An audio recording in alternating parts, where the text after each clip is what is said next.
Yeah, I usually put nonsense emojis so people will be like, "What the fuck? Did Liberty do this?"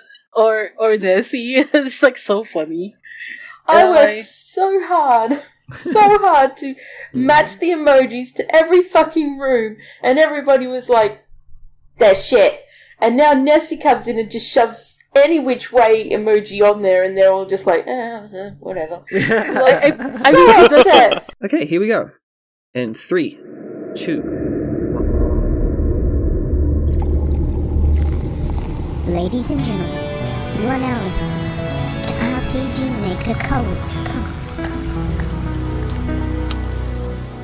Hey RPG player fan persons, welcome to your fizzy soda-filled source of content for game development opinions that mean very little in the grand scheme of things. It's your favourite RPG Maker podcast, RPG Maker Cola. I'm your host Cash, also known as Cashmere Cat, also known as the Puzzle Snob, also known as the feeling you don't know what you're doing, but all distilled into one person. And this is the place for you. It's a chill space where we get together skilled developers from the RPG Maker community to chat cordially and occasionally non-cordially about game development, game design, and probably a whole bunch of unrelated other stuff too. It's casual, it's cool, it's cola. And better than that awful rival RPG Maker Sprite. Screw you, RPG Maker Sprite. Today is a very special episode about the history of RPG Maker as an engine and the community as a whole. I have 5 guests today from RPG Maker's illustrious and mysterious history to help us out. Our first guest is someone I very greatly admire and respect, a person who's been integral to the RPG Maker community as a whole, as have all these people. It's the wonderful, the amazing Archeia. Wait, what? Hi. Hi. Hey, I'm Archeia. I'm the one that tries to make RPG Maker good, but failing. nice to meet you. Yeah. And we also have very close, amazing developer as well in their own right. It's Kaz. Hi, I'm Kaz. I suppose I should probably say a bit about myself, huh? I like to draw cake. I like to make cake. I like to eat cake. I like to make games about cake. That's pretty much it. And another mainstay at rpgmaker.net, but just in general, created games such as Wine and Roses and others, it's Craze. Hi. Yeah, I'm Craze.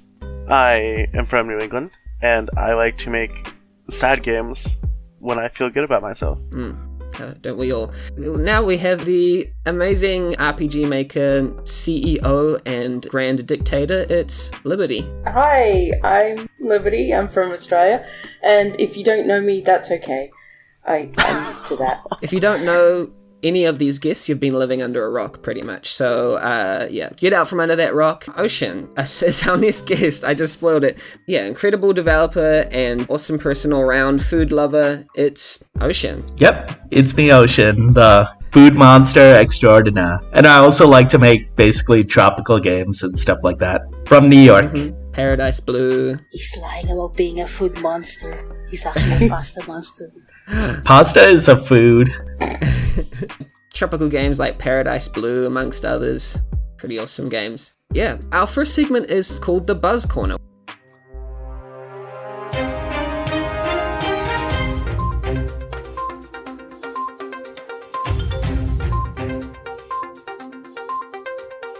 We talk about what RPG Maker games are gaining buzz at the moment, and if you can think of a game, I ask my guests to bring one game, if they can, to talk about that they're pretty interested in at the moment. And they don't have to have played it, it just has to have a game page or something that caught their eye. My game is Last Minute Gift. It's a game by the developer Unity. It's a Christmas game that's featured on rpgmaker.net at the moment. I've loved it since the start, and I love that it's getting more attention. I think beyond just being a Christmas game, it has solid gameplay, just like dodging and these completely custom environments. It's a short action game where you search out presents, but you can't fight, you have no choice but to flee the monsters you find. Underground dungeons to explore, gifts to collect, and yeah, for that festive cheer, go and check it out, even though this podcast will probably come around a lot later than Christmas. Yeah, still Christmas is for all the year long. So I think a lot of us picked older games. Mine is very old. It is an RPG Maker 2000 game, but it doesn't have enough buzz in my opinion, because it's one of the rare like super long, totally completed, like has a complete like end game, costume changes, everything. It's called The Sword and the Fish. I don't think I've ever actually beat it, but I've gone like many hours in. It's sort of like, it's like a less serious Through the Hard Way by Shenron, in that the main character is a total jerk, but learns to become less of a jerk. But Through the Hard Way, it's through like solving political crises, and in The Sword and the Fish, it's by like finding a cool hat. It's just a great distillation of what you can do to have fun in RPG Maker. I think a lot of us really try to push what the engine does and what it can do. It's quite a comedic game, right? It's like a funny, like, humorous game. Yeah, I mean, like, some of it is definitely just like poop humor, but it does also have like actual serious moments and character growth, and it's really nice to see something finished that's heartfelt and not just like made to have all kinds of cool systems. Not that there's anything wrong with that, but at least this one's actually done, you know? feel like it's quite pertinent as well, because it's like begun in the year 2000, complete in 2006. It's quite like a sizable entry into our RPG Maker's history, I feel. Yeah, but I feel like I remember seeing it on like older forums and whatnot, but it's never quite gotten as much attention as I think it should. So that's why I brought it up. Yeah, that's an amazing game. Kez, do you have something that you'd like to bring today? What's buzzing for you? Yeah. So like I haven't really played many RPG Maker games in the last couple of years, but I mostly just follow on whatever Ocean's making at the minute, which he really needs to finish. I think his most recent one at the minute is Cast Ashore, and it's basically just about some pirates and they lose their ship, and it's just what you'd expect from Ocean games, really. It's just, you know, old school graphics, cool battles, and yeah, it's just a really cool looking game, and I think more people should check it out. Yeah, Ocean's games always look amazing. I love like the framing of the battles and stuff, like just the battlers, and it's got this distinct aesthetic that's pretty amazing looking. Yeah, the UI in his games are definitely something else, you know. There's just something in them that you don't really get out of other games. I think also the font as well is pretty, like, because people try that pixel, like, perfect font kind of stuff. I feel like I'm talking about it as if he's not present, but it's quite funny. Yep, I'm here. Just like, yeah, the cliffs and like the tropical, like the seas and stuff. It looks amazing. I love the look of this game. Yeah, thank you. These environments are always really good. Yeah, definitely look forward to making more of it. Finish your game. I will. I'm finally back. I'm sorry. What happened? We're just talking about Cast Ashore, Ocean's game, and just praising it for its amazingness. Got you. Liberty, what game have you got to bring? What's buzzing for you at the moment? A little game called Venatura, which was made by FAME. It's like a Dragon Quest clone, except not. And oh, so descriptive. It's in the graphical style and basic gameplay style as a Dragon Quest clone, but it's got a lot darker story. It's like if Cantona took Chapter 5 and started with that of his game. Right. With the dark twists and that. So it's sort of like a dark fairy tale, and I just really like the world building and the writing in it, and I may have cried. It's still in its demo phase, but I know that there's an update coming soon which will add a bit of length to the game, so I'm really hyped for it. Yeah, there was like FM and Marek, and it's apparently 4 champions, 9 available character classes. You'll conquer 6 lands, destroy the 6 purveyors of doom. And yeah, just visually, like even the game page itself looks pretty amazing. But yeah, it's very distinctly reminiscent of the older games, and it's just really colourful looking. I love the palette and everything. Yeah, it's really pretty. And a lot of custom work's gone into creating it too. I forgot that Mirak was actually another developer. Sorry, Mirak, if you're listening to this. You can play as a dog. Okay, That's the most downloading now. important Everybody feature. download this now. You can play Yes. the dog. Download now. Okay, Ocean, what's buzzing for you at the moment? I was playing this one called Lockhart Indigo by Harmless. So there's this mansion that you're going through, and you have to try to figure out who killed this specific person in the mansion. It's done with the very old school, like Game Boy type of graphics. So of course, naturally that appealed to me. But yeah, it's a very interesting game. Look, I'm not quite done with it, but yeah, there's still a lot of content to go through, and the sort of battles you have to do to persuade people to get information out of them, also really interesting. So definitely worth checking out. Apparently, the summary is about like a private eye must deceive a rich family into revealing their darkest secrets before the killer amongst them silences everyone. It's 100 rooms, 10 suspects, 1 murder, and you have to solve it pretty much. You testimonials, persuasion mechanics, and it's got this really like limited like viewport as well, like, and aesthetic. It's like black and white with some like cyan and different colored tinges. I love the look of this. It's like the restrictions kind of make it as well, I feel. Just the art is amazing. Yep, definitely. Archeia, have you got a game that's buzzing for you at the moment? Oh my god. Let me talk about Your Turn to Die. I'm fucking addicted to this game. Yes. It's like what I wanted Danganronpa 3 to be like. But Oh, wow. I'm very picky with writing and games in general, and I was surprised at how much I like the characters in this game. That I actually made a tier list. That's how much I liked it. And the gameplay is like, it's not a battle royale. It's like a battle royale game, but it's not battle royale. It sounds weird. Like their goal is not to kill each other. Mm-hmm. They're trying. But they're being forced to vote on someone to get killed. So it's like slightly different.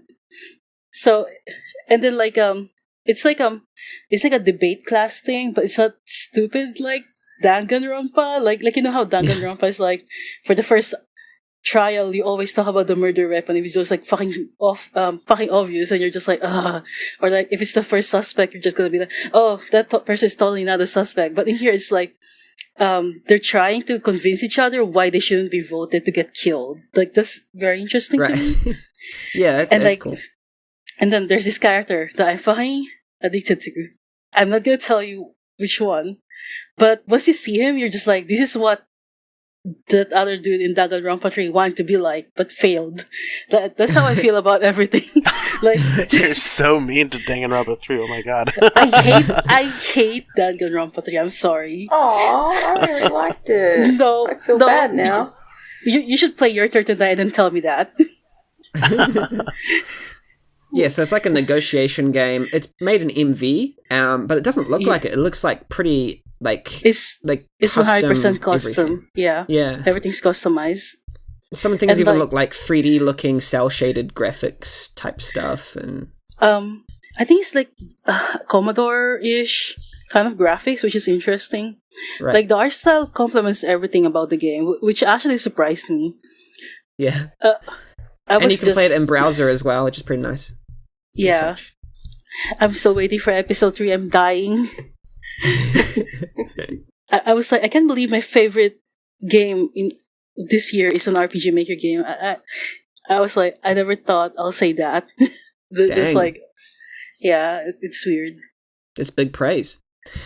So we're going to go on to our next segment, which is topics we must discuss, because this is a podcast and it's serious.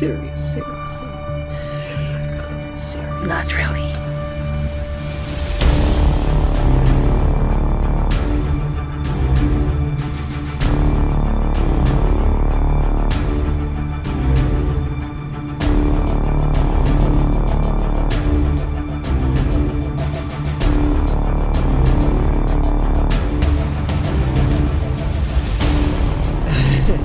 Not very, very serious. Here we just kind of ask a few questions that we think are kind of serious, but maybe not really. Yeah, I'm just going to ask this in general, whoever wants to pick it up first, but when did you first encounter RPG Maker as an engine? And maybe it's a different question, but the RPG Maker community as a whole. What's your story with regards to this? I dreamt of RPG Maker 2003's map editor for some reason, even though I never saw it. And my uncle got me into game making, and he made me use Sphere. And then I saw this person using Alex as a graphic, and I was like, "What the hell is RPG Maker? What the hell is an RTP?" And then my uncle was like, "No, don't go there. You'll regret it. Just stick to programming, okay?" And I was like, "You could tell me what to do," and he was right. It's a mistake. so I was about to ask, do you regret it? RPG Maker is a mistake. I saw RPG Maker 2000, and then I was like, "Oh my god, this is the best thing ever." And then I wanted to visit Gaming W like really early on, but Atari scared the hell out of me because, like, you know, when you ask a question, he would post like in 72 point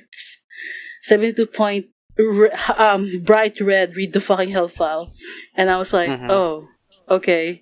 So it took me 7 years to actually join GamingWorld.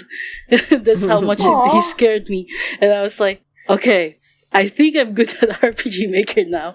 I can probably join in. And then I didn't like the gaming section of GamingWorld, so I just scouted the art section because our GamingWorld's art section is full of like fucking amazing people that are like big shots now, and it's like I learned so much from that, and yeah, that's how I just stayed in the RPG Maker community, is because of the art community, surprisingly.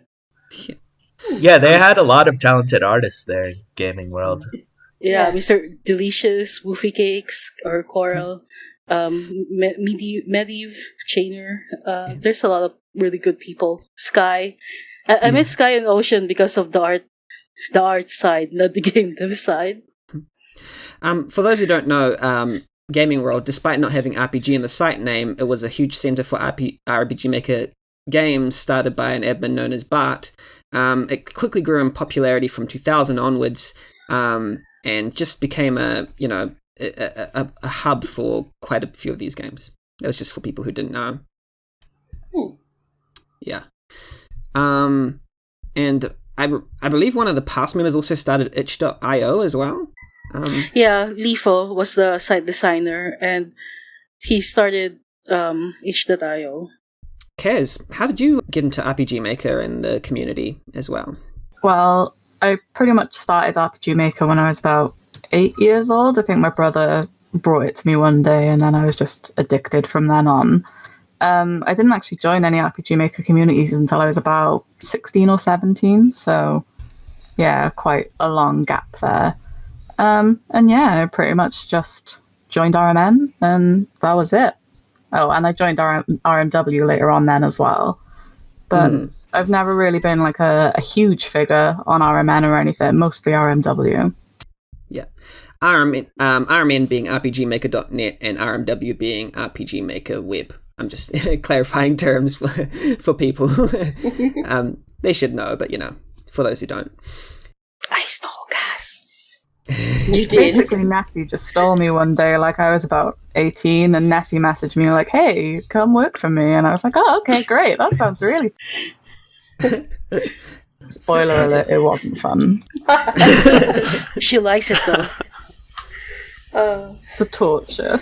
The suffering. We all have that same story. Yeah, do any of us actually like RPG Maker or like games? Send help. It's funny because like I don't really ask them for game help that much. It's more like, hey, I have some idea for RPG Maker Web. Can you like help me out? Like the re-stuff and all that shit. Now that I'm thinking about it, that was stupid. I should have got them to work on my games. Yeah, that probably would have been smarter. Yeah. Nessie. I think Liberty is the only one that really worked on one of my games. Cause like, yeah. I'll tell you more later. Ocean, how did you first encounter RPG Maker and maybe the community? It's funny, because both me and my brother used to really want to make games back in the day, but we had no way of doing so.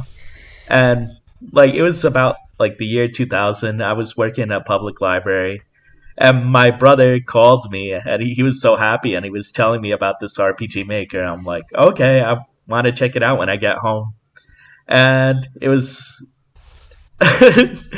downhill ever since. No, my brother ended up doing other things, and I ended up staying with RPG Maker the whole time. Though I have moved from 2K to 2K3 to VX to VXAs to MB. I had to force him. Yeah. I was very old school, so it took me a bit to transfer away from 2K3, but yeah. It actually did take me a bit too to get to GamingWorld, because I was a really shy person, so it's like, forums, they have people on it, help. But yeah, in 2005, I joined there, and then seeing all the art people doing all their cool stuff, and seeing all the pixel artists like DE, Doppelganger, Radiafan, and such do their awesome works, it really inspired me, like, okay, I should try my own custom graphics too, and then that's where I went from there. Liberty, when did you first encounter RPG Maker and the community? I was about 17 or 18, and one Christmas my grandmother gave me a bunch of burnt PlayStation games, and one of them was RPG Maker for PS1? For the PlayStation, yeah, for PS1. Oh my god, the first OG. I know, baby. And I know, I'm so old, and I started using it, and I made a game and ran out of space on my memory cards. Plural. Aww. But then my brothers and I used to go to the library and take ROMs, and I found a certain, I don't know if it's still out there, but there was an English version of the SNES version of RPG Maker, which I jumped on, and so I was looking for cheats for that, and I found that there's this whole fucking community, and so I jumped into RM95 for a bit until 2000 came out, and I was a bit shy and very wary of communities. I joined one, and they pretty much chased me off because I shared one of my games with them, and they ripped it to absolute shreds. Aww. Like, no mercy at all. Poor baby. That's me with GamingWorld. Do you think that was something that was a bit more prevalent back then? Like the lack of reluctance to kind of, just there's no filter when kind of criticizing other games, or is it still kind of prevalent today? Well, there was fewer to look at, so there were more people with more time to tear everything apart. Right. That also was part of the culture of like GamingWorld and some of the smaller spin-off sites, like RPG Evolution. Was that one of them? It was like they were brutal. Oh yeah, that's where I started. That's where I was in there too. Yeah.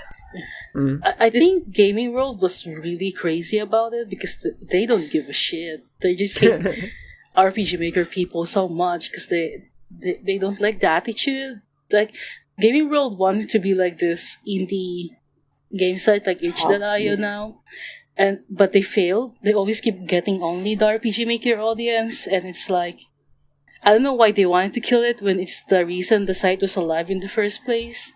Mm-hmm. But yeah, all the moderators hated RPG Maker. It was so weird. They really hated it, and like they tried to remove the entire RPG Maker section. The site just died immediately. Yeah, there was a big shift between general and the RPG making community. Yeah. Oh, sorry, Libby. Yeah. Go ahead. Oh, I was just going to say, the thing was, this site that I got torn to bits, it was like so brutal that when I got to GamingWorld, it was actually nicer, much nicer. Like there were no personal insults thrown in there. it was, I was like, oh, this is nice. I like this place. Yeah, Gaming World is like brutal, but they don't usually go for personal attacks, which is nice. So yeah, that is nicer. I blame everything else on Ocean, so we'll get to that eventually. Hey. We'll talk about Gaming W a bit later, but what was the Liberty? Did you have anything else to say about how you engage with the community or how your journey? Oh, I was just very quiet and posted screenshots every now and again. That's I crash and took landed on the at title of RT Princess. Well, yes. And then eventually you ran everything.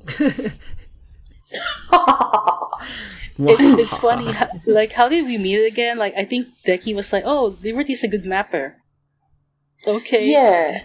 And then I just grabbed her and Deki, and then somehow we became, like, super close and like, became work buddies for some reason. I don't know what happened. It probably helped that we were both female in a place where there weren't a lot of women. Yeah. And also, I thought Ocean was a girl the first time, so I was predisposed to be really happy to meet him anyway. So I was that's such a common misconception. I feel like a lot of people just assumed for some reason. Yeah, it's probably the avatars. I think it's because Ocean is very mild, and then he has girl avatars, so it's like, oh, so cute, and you're just like, nah, that's a dude, bro. the pastel colors with his games, with his art and games probably don't help a bit in that, but they look great. So keep on doing. Yeah. I shall. Ocean makes cuter games than I do, which is like he does. And better ones too. No, sorry. No, don't hurt me. Get out. No help, she'll enslave me again. No, send help. It's okay. He's only good game is Paradise Blue. JK. No. It's okay, Ocean. I liked Paradise Blue. Yay, thank you. It's one of my favorite games. Craze, when did you first encounter RPG Maker and the community as a whole? So I think opposite a lot of you, I was not really scared of the forums and whatnot. So even though I didn't really start gaming until I was like 13 or so, but I discovered, just sort of randomly, I don't know why, I discovered 2K. It was right around the time when RPG Advo was releasing the patch for 2K3 as well. So it was like, things were starting to really hop on Gaming World and whatnot. And I just sort of injected myself completely. Because I was like the idea of making games or like designing stuff. Like I'd play in the woods and like make little amusement parks and like Mario levels or whatever. Like out of dirt. Not very prestigious. Like I was always a super outdoorsy kid, but then I think RPG Maker ruined that. Just because I just like making games, I like entertaining people. I mean, it's what I do year round. I work with kids and entertain them.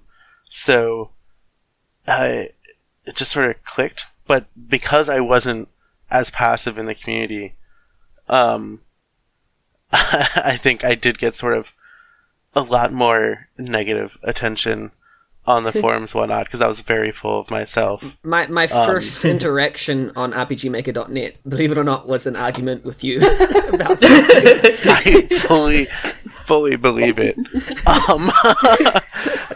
Poor Craze, all the hate mail DMs and such. I remember seeing Craze's stuff in Gaming World, and I remember you made like your whole entire custom set that's like based on Final Fantasy or something like that. I was like, oh my god, this guy is insane. He just made an entire game graphics and gave it away for free. Are you crazy? Oh yeah, that's still on my RPG Maker locker. Or my RMN locker. Nice. That was a lot of fun to make. Yeah, I just like experimenting. I don't necessarily finish a lot, but I feel like I've still put out so much shit in general that like I like being able to inspire people and to like make people watch Libby play my games on stream and whatnot.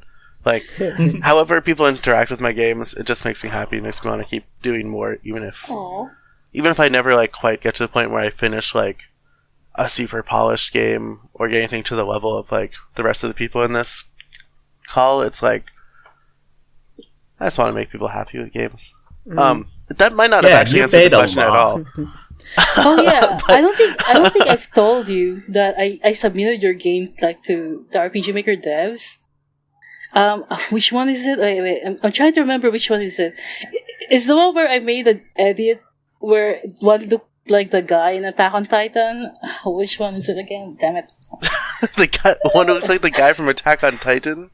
No, yeah, I remember how you had this game where there's this guy that looks like John from Attack on Titan. So I made an edit, and you're just like, no, you didn't. I'm waiting for the Craze Attack on Titan fan game to come out. Well, now that Attack on Titan's like all about Nazis or whatever, like maybe not. No, it's teenage. It's Teenage Costume Squad. I think. Oh yeah, Teenage Costume Squad. That one, yeah. Yes. Oh yeah. Yeah, I gave it to my coworkers at RPG Maker Dev, and the guy was like, "Oh my god, this game is so hilarious! What the heck?" like he actually liked it. I forgot to tell you about it. Actually, I was just waiting for every event to, when it came out, for Craze to come with the longest game that you had ever thought possible. How can you make this within a month? It was ridiculous. That fucking 5-hour Dynasty Warrior bullshit game. That one time, I would not stop. I'm like, this is a fucking Craze game. I know it is. I'm gonna be here forever. Stop, please, stop. But the thing was, it wasn't like it wasn't like low quality stuff. It was like all high quality, dense gameplay stuff that you'd somehow managed to all fit together. I'd put Craze like up there in terms of like quick output. It's kind of like it was curse some event games, I reckon, with some of your massive games that you submitted. We all know I'm really good at entering a manic phase and then never wanting to touch that project ever again.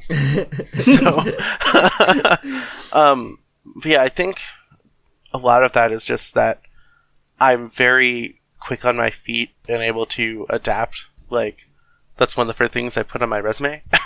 And so, like, as I'm like working on a project, like, I'll have an idea, but I'm able to trim stuff down and like focus on what I want to get out of it.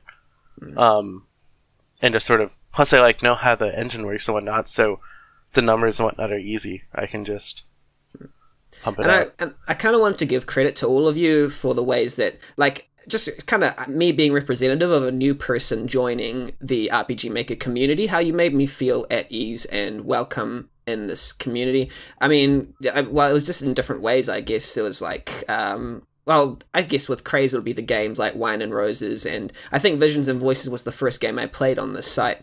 And then there was there was like other one, like of course Liberty and Archeia doing podcasts. Ocean was on some of those too, and Kaz. Just like being probably one of my inspirations for creating this podcast, where I was like, I looked at it and I went, I want to do that. So like years later, it would actually become a reality for this. And then just like the administration in the community that you all fostered. I remember Kaz's Not a Chance game was really fun. I really enjoyed that. And then of course with Lunar Engine, all the contributions that you all have made to this community. I just wanted to give due respect and thanks for what you've done. Thanks from behalf of the community. You're welcome. Thank you. Yeah, we would gladly be repaid in pizzas. Mm-hmm. I'll second that. Yes. I'll shout you all Dominoes wherever you live. No Dominoes. Back off. Oh, but I like Dominoes. You guys can have Dominoes. Yeah, I've got nothing against Dominoes. What's your choice of pizza? Look, just buy me chocolate pudding and we'll call it even. Okay. Hawaiian pizza, pineapple on pizza. I like New York Pizza Suprema. That place is really good. I'm sending it now. Sending all the orders to your various locations. Cool.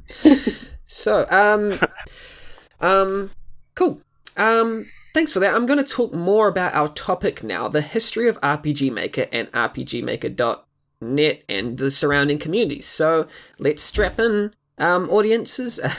I'll be prefacing and supplementing each of these questions with some quotes from RPG Maker users to try and fill in the blanks, and then we can just kind of comment on that. So, let's go.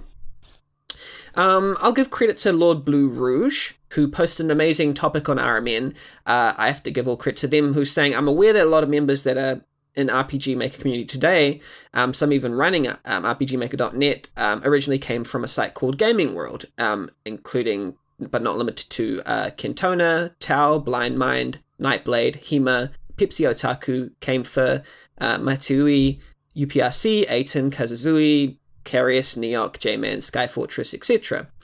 I was hoping someone could fill in the blanks for me about Gaming W, maybe give us an outline or timeline, so to speak, the rise and fall of Gaming W from those who are more familiar with it, and really from the very beginning. Yeah, so what happened 10 years ago from today, and maybe explain why it no longer is.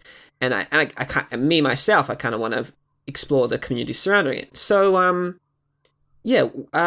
what was your experience, I guess, encountering the community known as Gaming W, if you did indeed join it?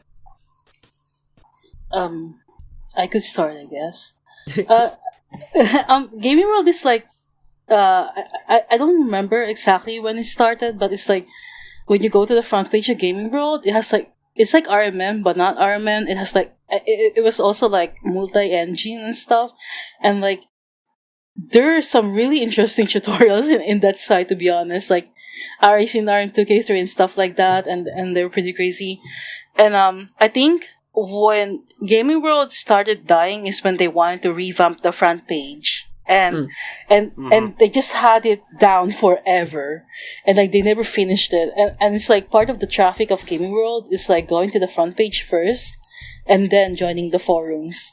Yeah. But the forums only died when the administration changed. I forgot who was the one in there, but like they had to change admin. I think it's because Bart left. And then, like, there's this guy named Steele that hated RPG Maker. He hated RPG Maker. And he wanted to focus more on Game Maker and stuff like that. So he tried killing the RPG Maker game and GND subforum. And then that's when it went all downhill. Like, people just started losing interest. And then a guy named Drew, they passed him the reins to the admin because Steele died of cancer. And then what he did was like, since he cannot afford to pay for the server, he deleted the database. So most of the history of Gaming World died. So people just left. It's like, why? I mean, I get it that Gaming World was like really expensive, but it's like Gaming World had donations, they have memberships, and like honestly, I think all he had to do was like tell people that, hey, we need money to keep the site running. Because, like, Gaming World has, like, a lot of things in it. Like it's a super community, if I were to describe it. Because, like, they even have, like, band shows and stuff like that. I remember that. Like, the musicians would go together, and then, like, they do their own concerts, and then their own albums, if I remember correctly. And, like, it was, like, really fun. It's really good. And, they were super involved. Was it the Troubadours or something that it was called? The Troubadours? Yeah, I think so. Yeah. And then they had like an RP server, like an RP forum. Like, it was insane. Like, I never saw a site like Gaming World ever again. And it's really sad. It's like, it's like a very, very creative place. That's all I can describe it. So, and then the worst part is that since they cannot hold on to the domain name, I forgot why. I think you have to pay like a certain amount when your domain gets popular or something like that. They decided to rebrand Gaming World, and they didn't talk to the community about it. They just kept it in this general site. And then they said, what should we name Gaming World? And then they called it Salt World, which is like an in-joke between those people. And then they renamed it. So people were just like, what happened to Gaming World? Oh, it's dead. Oh, well. So it's like, bad management just killed Gaming World, I guess. Yeah. Like, it was like it was so sad. Yeah. Kentona says, I came to Gaming World in its twilight years. Gaming World was my first forum. I liked the easygoing nature of the site overall, the silliness and ribbing around nonsense polls and topics. I never understood TARG. I was as surprised as any that my game Heroic Heroes of Heroism Heroes Quest got popular over there. Craze sent me a PM on GamingWorld one day back in June 2007 to come check out RMN, a new forum that WIP and Holbert and Ankelo had started. And one thing led to another and yada yada yada, and now I own RMN. Oh. It's because Sweep doesn't like GamingWorld. They had arguments because GamingWorld is weird, okay? I won't deny that. So Whip was like, I'm gonna make a site that will destroy this site. And he did.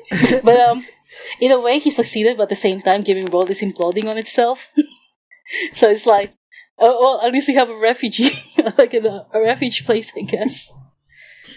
I wasn't really big on Gaming World. Like, I'd pop in now and again and just visit the screenshots. So I tended to stick to other forums around the at that time. Places like RPG Palace and RM2K .net, I think it was called. There was also Blade 2K and Blade 2K and there was another site, I forgot the name, it was like Snake something, but like there's a lot of fun communities back then. And then remember Gaming Ground Zero? Oh yeah, Gaming Ground Zero. Oh my god. Gaming Ground Zero was interesting. There was a tiny site I was part of called Cedar Woods, and it got hacked, so they renamed it and rebranded it to like Gaming Woods or something like that. And I disappeared for a while because we had big fires happening, and then I lost the internet. And when I came back, that was gone too. So I went back to Gaming World. And RPG Palace was originally started by Kamal, who started the Legion Saga series. Was it correct? Yeah. I'm not sure actually, because like RPG Palace was kind of dead when I joined it. It had a lot of games, but it was pretty dead. Yeah. Yeah, they even revamped the site, but it's like, I think the most interesting sites back then were Gaming Ground Zero, RRR, Gaming World, RPGmaker.net. Blade 2K. At most. A lot of people didn't like Gaming World because the humor is weird. Like even I still don't get it. But it's like if you know Shmup, their humor is like Gaming World, so you kind of know what kind of like what kind of humor that is. And it's like so people tried making their own forums, like Ghostlight I think was one of them, like Max G I think started it, but it also Legion, died, like Legion, like a lot of sites just keep dying. So it's like if you want to be in an Armin community, it's like I always join the big ones because like I got tired of the small ones that kept dying. I'm surprised that sorry. Quintona said he grew tired of the increasing antics of the Gaming World core and followed Legion and Otokonoko to their new site Ghostlight Games, and also joined Indie Gaming Portal and a few others. And then there was a merger of Ghostlight and Loose Cannon Gaming and a few others into Township Games, which apparently led to their demise. And then a quick demise. I remember that. Yep. It was fast. And then he bounced around a bit on smaller forums like Cobra's Realm and RMRK. Oh, RMRK is still around. RMRK is still alive, and Creative Asylum actually. Cobra's Realm was the one I was thinking about earlier too. Like they had hacks and stuff like that, even for PlayStation 1 games. Like I don't know why, but they just had it. And you said, you've actually said in this topic that there was Mediev or Mr. Delicious, Dave Raposa, who was there. Some pretty awesome artists all around, Woofy Cakes, Coral. And there was like things like Art Wars, art competition, coding competitions on Gaming World. And the Alex games as well. Oh shit, yeah. Alex games are amazing. RPG did a great job on that. He's like the Hideo Kojima of RPG Maker. No, I swear. The Alex games were funny. And there would always be that one person, I think it was called Is It Hardcore, with the 3 at the end, that would always make these really long maps that were so complex, and it's like I think at some point RPG's like, no, we're just having this button that you press to skip that map because it was so big. Yeah, like there were so many bad maps sometimes that you just like, here's a button that you click, you skip this map, you can't finish it. I think that's where Kentona got his idea for the Befuddlement Quest series a little. Yeah. Yeah, except Befuddled was more puzzle based, while Alex is more like, do whatever you want, just follow this basic premise, and that people just like submit the most random shit. It's like amazing. Yeah, some were like, here's a teaser for my own game. It's like, why is this in here? I think that was Strangelove, right? I remember it was Strangelove who did that. Are we talking about chain games? Oh yeah, the Alex games, yeah. Oh. And there was a few other games that were on Gaming W that started The Way, Demon Legacy, Whacker Food, A Blurred Line, Barkley Shut Up and Jam Gaiden, the Gaming W chain games, Dark Priest's Santa Sled Racing, Monopolo, Grave Spirit. Oh god, Monopolo. Okay, let's talk about Monopolo for a second. Oh god. Silver for Donuts is more ridiculous than I am. If we're talking about Monopoly, we have to talk about Silver for Donuts. Okay. Yes. Because he was just... He's still here, yes. He was precious. He's still around. Is he still Silver for Donuts now, or is he on like his fourth name? He's at it. Yeah. Oh, right. Yeah. He changed his name so many times. Silver for Donuts was like, when he was young, he was kind of like...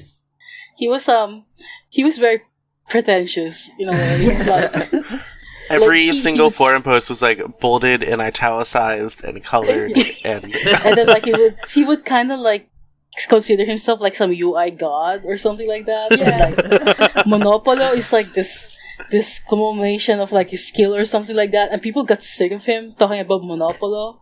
I think it's quite funny considering who he is now. That he's mellowed out so much that you'd think you wouldn't even know. He got banned so many times. Yeah, at least twice. Yeah, he did. He would ban Evade and apologize, and like people got tired of him. That they were like, if you do this again, we're gonna ban you permanently. I think it was Sleepy who did it, or so. And then like he changed completely after that. I don't know. He did. Like he took a year off and then he came back. I think it's like for every ban he changed. I remember one of the moderators, I think, changed their own name for Gold for Bagels or something like that. Yes. Oh my god. If we're talking about that, I remember back in GamingWorld, there was like this guy named Matui, right? And like his avatar for the longest time was this golden chocobo. And then, like, there's this guy who registered in GamingWorld and named himself Chocobo Hunter. And whenever Matui is in a thread, you will always see that guy, and he would follow him everywhere. Oh god, I remember that. I remember that. I don't know why, but it's so funny. And other games such as Grave Spirit, Legend of the Philosopher's Stone. Legend of the Philosopher's Stone was I liked their early draft.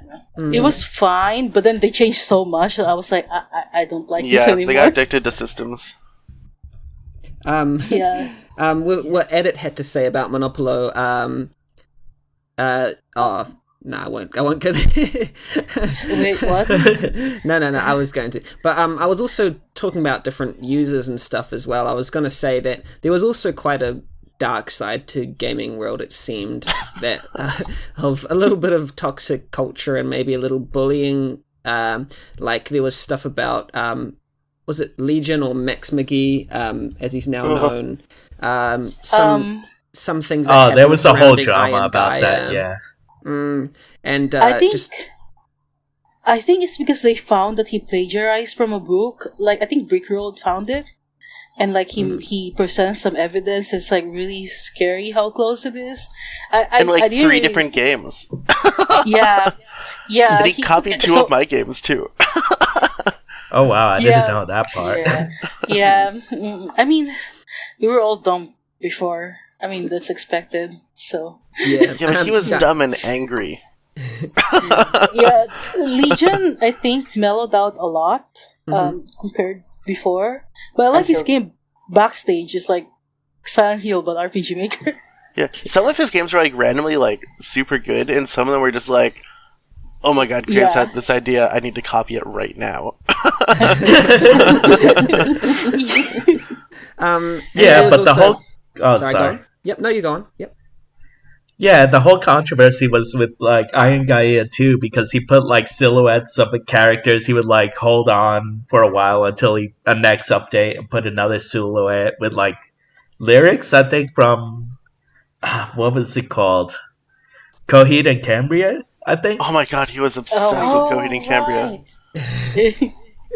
I mean, they've got some good songs. This reminds me of one time where you know how the internet was like really slow back then. Like I had dial-up, and we have to pay like prepaid cards, and then like I remember Beloved Rupture had like the entire Kingdom Hearts soundtrack or something. on the download. Oh my god. And I remember people were like complaining the hell out of it because it reminds me of that. Yeah, because back in the day, like a lot of people still had either dial-ups or slow internet, so you would want to keep your RPG Maker project like pretty low on the Like megabytes. 15 Like MB. now, like games are like 80 gigabytes or whatever, and no one cares. But back in the day, it's like even above Like- 100 was like, no, why is it so big?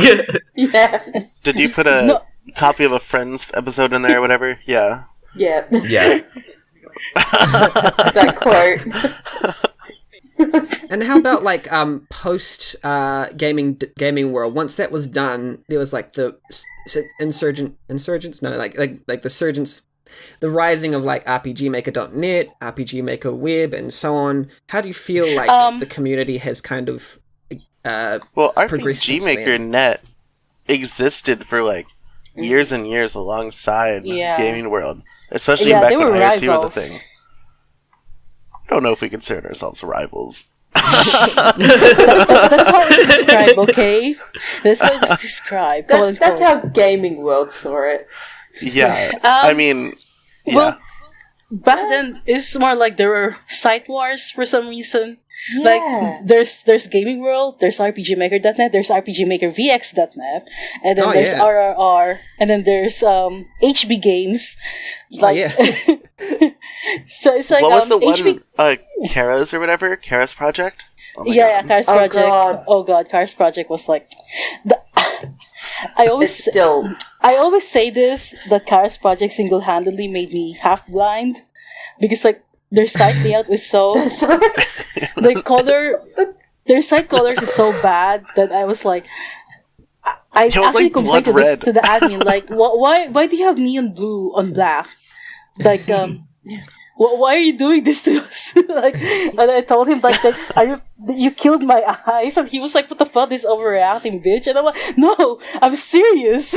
Aw. And So to then, be fair to Kara's project, I used to look on there a lot for resources. yeah, they uploaded too many. And their character maker. I think Yeah. like community wise, Gaming World when it died, it's not like it didn't have any quote unquote replacement for the RPG Maker community. Like if you want the I think the closest site that got into Gaming World's style is hbgames.org. I think me and Ocean were actually active on that for a while. And then if you want the VX side, it's rpgmakervx.net, which started the whole RTP movement where everyone just like works on with the RTP so they can have, original resources and stuff like that. Mm. Well, sorry, go on. Yeah. I just remember getting a PM from Ocean one day saying, "Hey, Liberty, we're over at rpgmaker.net now. Why don't you come on over?" Mm-hmm. I was like, "Oh, that place? Yeah. Okay." That's how I got Sure. Cantona over. Same way. It's so funny I know, because like- Ocean is sorry. most active in RRR, and I'm like, why? I don't know why do that. either. I was a mod there, so I mean, I feel like back then, like 10 years ago, I actually had free time. I don't know why. I was in university, I guess. Had downtime between classes, so I would just like, okay, let me check forums. Let's do this. Let's pixel something. Let's make pixel tutorials. Whatever. I don't know. And I had too much free time. Everything but studying. Why RRR of all places, man? I don't know. It was funny. Yeah. And I think some of the users were pretty cool or pretty interesting. I think Holder is now in a different community now, but he still does like resources and stuff. So that's yeah, He's cool. in RMW, last I saw. His battlers were great. Still. So transitioning into the current age, I suppose. How do you feel that kind of shaped you? What do you feel about this community now? I guess the surrounding community of RPG Maker. I guess the past, present, and future. Where do you feel it's going to lead? Just your general thoughts on the community as a whole. You know how Liberty and I were against RMN having a commercial area? Yeah. Like, We were I don't know if she remembers it, but I was like so I against it. do. And like, Ketona added anyway. If I were to say the VXA's era versus the MV era, it's like so different. Yeah, VXA's is for like, real. VXA's is like everyone was friendly, everyone was appreciative. Like people would play each other's games because they're so inspired, I guess. Now it's like it's not the same. It's because everyone's like focused so much on commercial now that you cannot see that kind of appreciation. Like people just expect free stuff because it's RPG Maker community. But like the shift is like so huge. Like if you remember, like in RPG Maker VXA.net, like you could submit something and a lot of people would comment thank you, and then like even though you get nothing out of it, like people still leave feedback, you know. Yeah. If you try it now, people just like go thanks, or they never comment ever. and it's like oh, where's generator, or like oh, this doesn't fit the RTP. It's like really sad because like the part of the reason why the RPG Maker community was like really interesting is like people make free stuff, but they also have their own style, you know. So it's like you can meet so many people. Now it's like if you try something different, it's like people be like, I don't want to use this unless you have like 5 million resources to go along with it, and it's like really sad. Yeah. I mean, I'm relatively new, and I used to look back at people who were like 2K and 2K3 purists going, why? But now, me being reluctant to move to MV, I kind of understand that old school, like I feel like I'm holding on to comfort at this point. Yeah. RPG Maker 2003 is interesting because like technically it's the best RPG Maker in a way. That, She won't let me use it. Help. Like it has a lot of things that makes you learn programming and stuff like that, and I got my job because of it, but it's like at the same time I don't recommend it. Like My thoughts on it are well known and documented. yes. It's like 2K3 was like it's like okay, so there's Ojima, right, the creator of RPG Maker, Yoji Ojima. So he made ARM2K, and ARM2K was really well done. Like if you check the backend code, it's like really pretty. Everything was so organized. And then for 2K3, they got another programmer, which we call intern.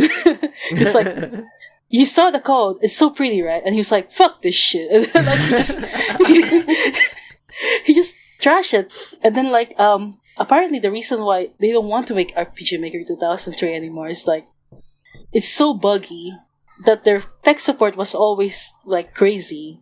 That they were like never again. So they kind of rethought their process and that they went back to 2000, and then like that's why you can see why the improvements of RPG Maker is like very gradual, like very slow, and they tried again with XP actually, like 2K3 and then XP failed. XP sold so bad that they were like, no, innovation is bad. People just want RPG Maker 2000. I miss the map editor. The map editor was really good. Well, not really good, but like yeah, it had a lot of things that made it a lot more flexible than the squarey auto tiles that they still keep for some reason. For me, it was just the look. Like the program worked fine, but I just didn't like the look of XP games. Yep. No, I don't like it. But the thing is, like, I talked to them about the auto tiles, right? It's like part of the reason why XP was nice is the auto tiles allow you to make rounder stuff, and then he was like, oh, the difference is minor, like very minor. Like he actually showed me a thing, and I was like, it's still not the same, bro. It's like, I mean, he has a point, but I said I don't agree with it. like I can see why, but it's like, it's just that all I can say is that never meet your heroes. It's painful. Yeah. And you know better than anybody. It's like I understand. Like before, I had this vision of RPG Maker, right? And then I see the new RPG makers, and I understand why it's like that. And I'm like, yeah. Anybody else got anything to say about just what you think about the community right now? I agree a lot with what Nessie said about the difference between VXAce and MV. I mean, I am also that person who's like, if I don't have enough to make a whole epic game, I'm not going to use this pack or whatever. But otherwise, no, I totally agree with her. Just like, I think I don't really participate in the community anymore because of it. Like, I talk to the same people on Twitter now. Like, most of the people on this call, whatnot. Like, just all the old guard. Like, I'm not. I never go to RM Web. Yeah, it's hard to engage with the new users because like most of them will have commercialization in mind. Yeah. Oh, and they want to port it to mobile and stuff. Yeah. Oh god. Hey, I wanted to port to mobile. If you make a great game, then sure. But like, if your only goal with picking up MV is, I want to make a phone game, then like, I don't know what to tell you, bud. Focus on making a good game first, and then go from there. Put in your 10,000 hours to get good. Yeah. I mean, Craze noticed, puts in 10,000 hours for each game, so. No. I also noticed, like, you know how we started a Discord server called Portal? Yes. Yes. So it's like, I noticed, like, the difference also in attitude of people. Like, how do I say this? It's like, before, when you go to an ARM community, if you go to the game design chat forum, you can ignore it. Because the people who are very opinionated are usually in there. And, like, the rest are just, like, whatever, chill. But now it's like everyone's like that, and you're just like, I don't want to be here anymore. No. Yeah, I am only part of it for the emotes. Because I used to it a lot. Yeah. Yeah, we put a lot of emotes in there. My final question is, what inspires you to keep working in the RPG Maker community? If you are still inspired to. Money. It's my job. Yeah. Yeah. I mean, I would love to make money off of it, personally. Not quite there yet, but someday. Need some of that RPG Maker money. Yeah, not in the same way that Nessie makes it. Not to work for Degica or anything, but, look, you know. You just got to make a hentai game, mate. That's all Cars and there I is. want to. Hey, that's my Wait, plan. Libby, we can do that. Libby, bad. You go through like like the highest in our man. Stop that. You're through like We're the highest total rated sellouts. Steam games that are tagged RPG Maker. So many of them are of that variety that it's Yep. it's like, you know, okay, maybe I should change genres. I'm still in it for the people, like the community. Like, I really enjoy things, seeing what people make and what they put out there. And I know that there's a lot of like new users who are just in it to make money, or I'm going to put out a mobile game. But there's also some new users, and they're very few and far between, that do have that desire to create something amazing and fun and engage with the community that is here. And I'm still in it for them, and I'm still in it for the old bees, and just trying to, you know, open the community for people. The way that you manage RPGmaker.net as a site reflects this. I feel like there's not many people that dislike you. Everyone's kind of, they really support. Well, you probably don't feel this all the time, but knowing what goes on behind the scenes, but from a perspective of an RPGmaker.net member, there's a reason why I stay in RPGmaker.net. It's because the community is very supportive, and you've helped to maintain this, I feel, by being both graceful and also knowing when to crack the whip. Yeah. Levy and I usually talk before about that RPGmaker.net, like when to do things, and I'm like, sometimes she wants to do something and I'm like, it's okay, I'll be your second banana, like adding emojis to the channels very, very slowly. Yes. I'll do all of them someday. Emoji war. Because, She was Oh god, yes. I remember Levy was like crying to me. He's like, "Oh, did you want the emojis in the ball?" I'm like, "Oh, it's okay. I'll do it myself. I'm the admin. What will they do?" Yeah, she's the admin of the Discord, and it was so funny. Just slowly gaslighting people by one, adding just emojis back. After And then seeing their how long hated it takes reception. until somebody They notice, notices. yeah. Yep. Yeah, I usually put nonsense emojis so people will be like, "What the fuck? Did I Liberty do worked- this or Nessie?" It's like so funny. I Yeah, worked so hard to match the emojis to every fucking room, and everybody was like, "They're shit." And now Nessie comes in and just shoves any which way emoji on there, and they're all just like, whatever. Like, I so mean, upset. I put knife on event of the moment. How could they not like it? Definitely. I like the showcase aubergines. And then on Showcase, it's just like an eggplant because Kaz kept spamming an eggplant, and I was like, okay, I'll put an eggplant. Perfect. Does anyone else have anything they want to say about how the community is at the moment? How they've felt like they've engaged with it? I do want to say one thing. I appreciate how the community has really opened up for things like LGBT and just shut down shit like when Gamergate happened. Oh my god, can we touch on Gamergate for a second? Because that was a big turning point in the whole community where a lot of people outed themselves as complete and utter arseholes and got evicted, which good, so they should have. But Yeah. it just opened the community up in a way that people started to support each other in a more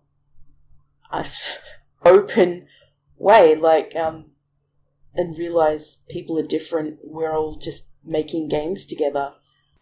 Yeah, no, for sure. Especially people like Unity who are actually like finishing stuff as well. Yes. I remember before Gamergate, I was like so afraid of showing my gay game. Like, I'm actually very interested in writing about guys and like not BL, but more like a more realistic relationship, I guess, for gay dudes. Even though I'm like sexual, or whatever. And then like Princess Business was like an experiment on that, on like how people react to Siren, like someone like that, and I'm glad that Siren was like very much liked by people. But then I saw MECH's responses to some of the replies, and I was like, oh, I have to be more careful about this. And then like I was talking Emmy about went from Penta. great to evil. I also talked to Penta about like there's this plot point in the story before where I had like gay stuff is like forbidden in this blah blah, because I did some research, and then like she told me, who the hell cares, just do it.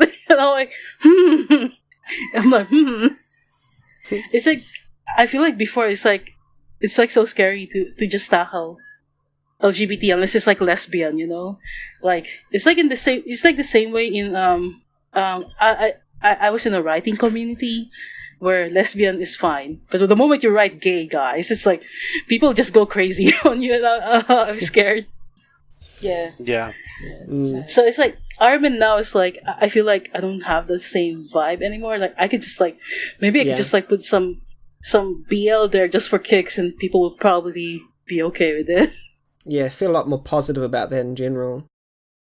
I was going to say, I mean, you guys did turn that one game page into basically boys love game page. The Hair of the King. Yeah. Yeah. Oh god, that was a good game page, especially when it became Australia. Upside down, yeah. Yeah, we added That was madness. Rhyme and I added it because it's like, why are we here? Yeah. It's our game page now. Great. Upside down. We're going to move on to the question book now.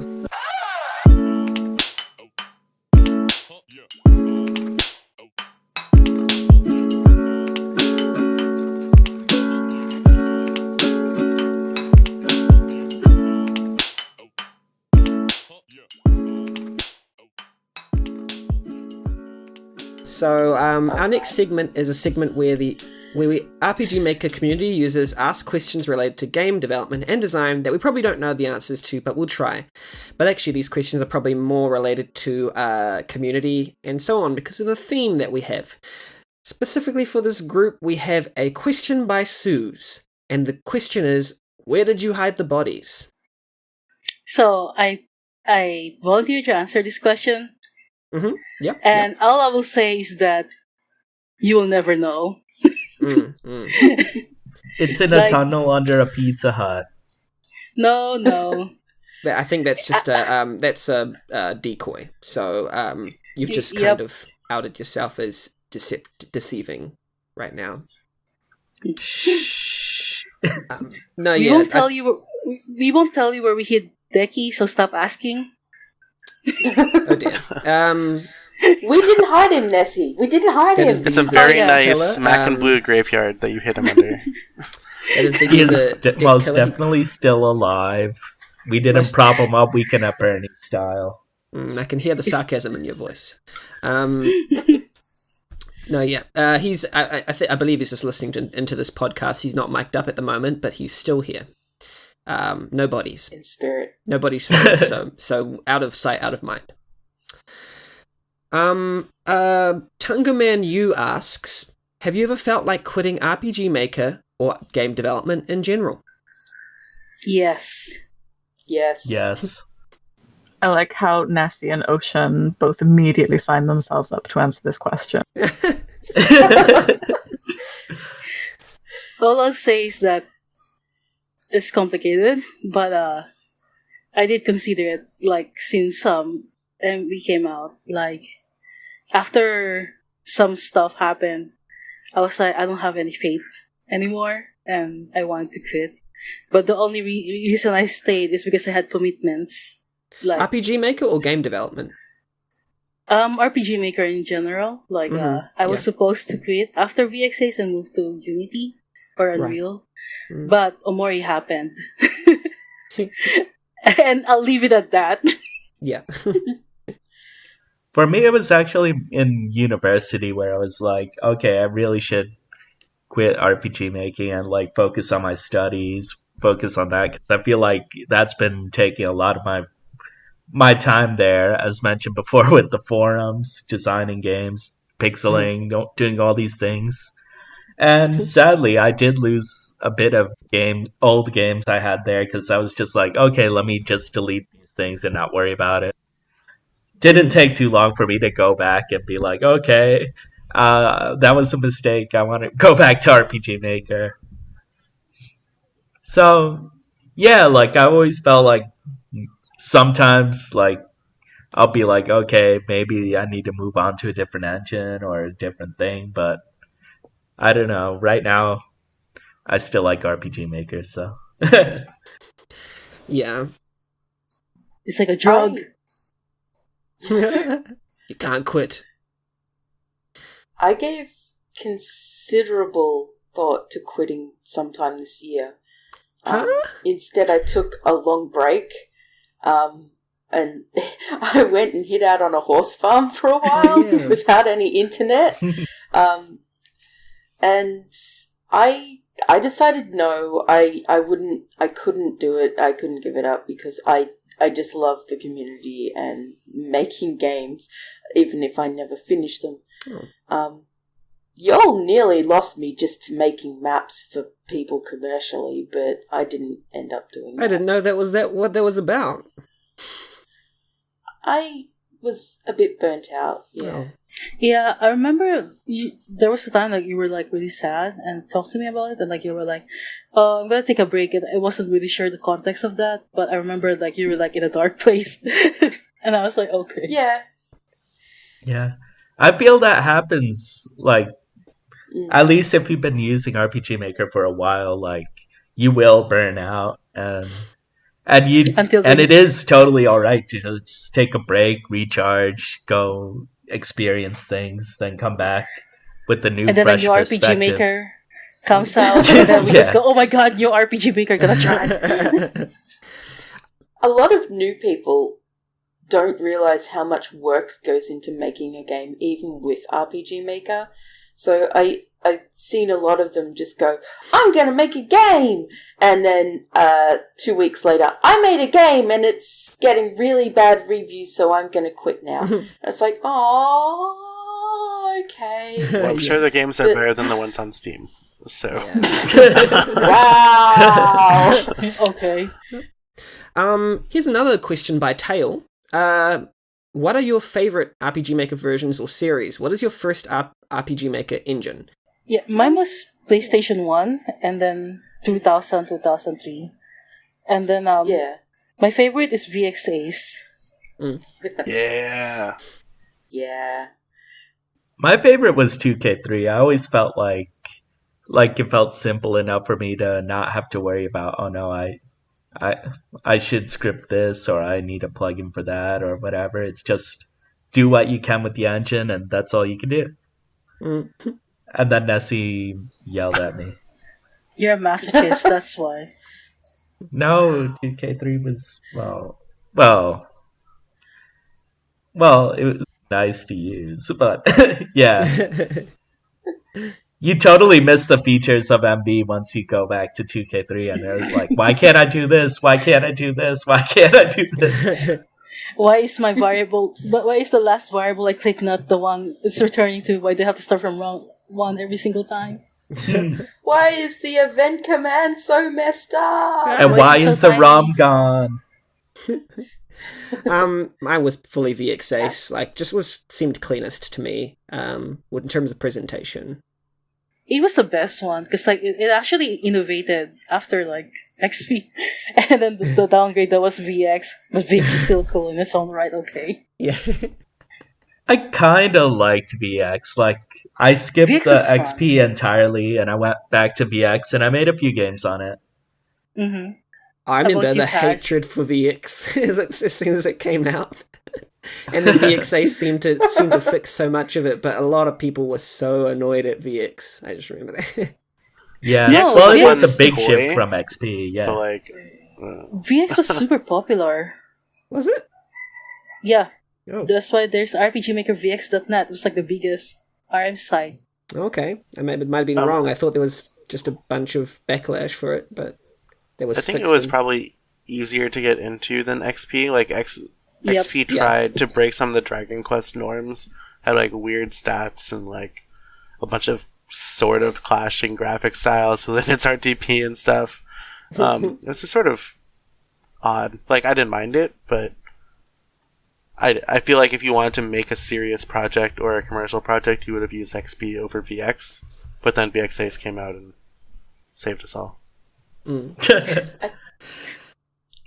had a lot of shit. The reason I really even liked VX Ace was probably just the fact that you could select key items and things, but that's probably just because I want to make a Harvest Moon game. Literally the only important feature to me is like gifting systems and farming.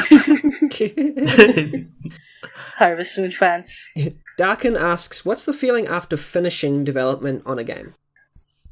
What does that feel like? Relief. For me, it's like, oh god, the reviews. Or like, I'm like, is anyone even gonna play it? Oh, the bug reports. Oh no, the dread. The bug fixing, the wondering how people are going to react to it, if they're going to like it, if I'm going to totally forget something and like, oh no, what if it breaks? And you also get that feeling of like, okay, now what? Like, instead of a feeling of accomplishment, sometimes like I get a feeling of, now what do I do? Now what do I do with myself? You know. Oh, no. Yeah. I mean, the hobby is creation, not finishing. You don't get existential crisis if you don't make a game. If you don't finish a game. Like, that meme where the guy... No, you just... Kylela asks, sorry, what are you making games for? And how's that relationship changed over the years? Fun. Yeah, But like, this is it's very much story. just do it as a hobby. Like, it's just fun, really. Is it still a hobby, or is it like for some of us become more of a... I mean, for those who have it as like an occupation, is it like you still find time to make games like you used to, or is it... I had this story since I was 7, and I'm still working on it. Nice. Yeah, it's like a universe. It's not just a single story. So it's like I'm using RPG Maker to at least finish an episode, quote unquote.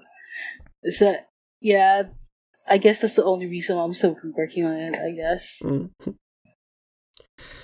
Sidewinder asks, what commercial and or RPG Maker games have inspired you personally? I remember this earlier, then I forgot. Project SCF/Origami, I think they go by Origami now, made 2 really awesome XP games called Last Scenario and Exit Fate. Oh yeah.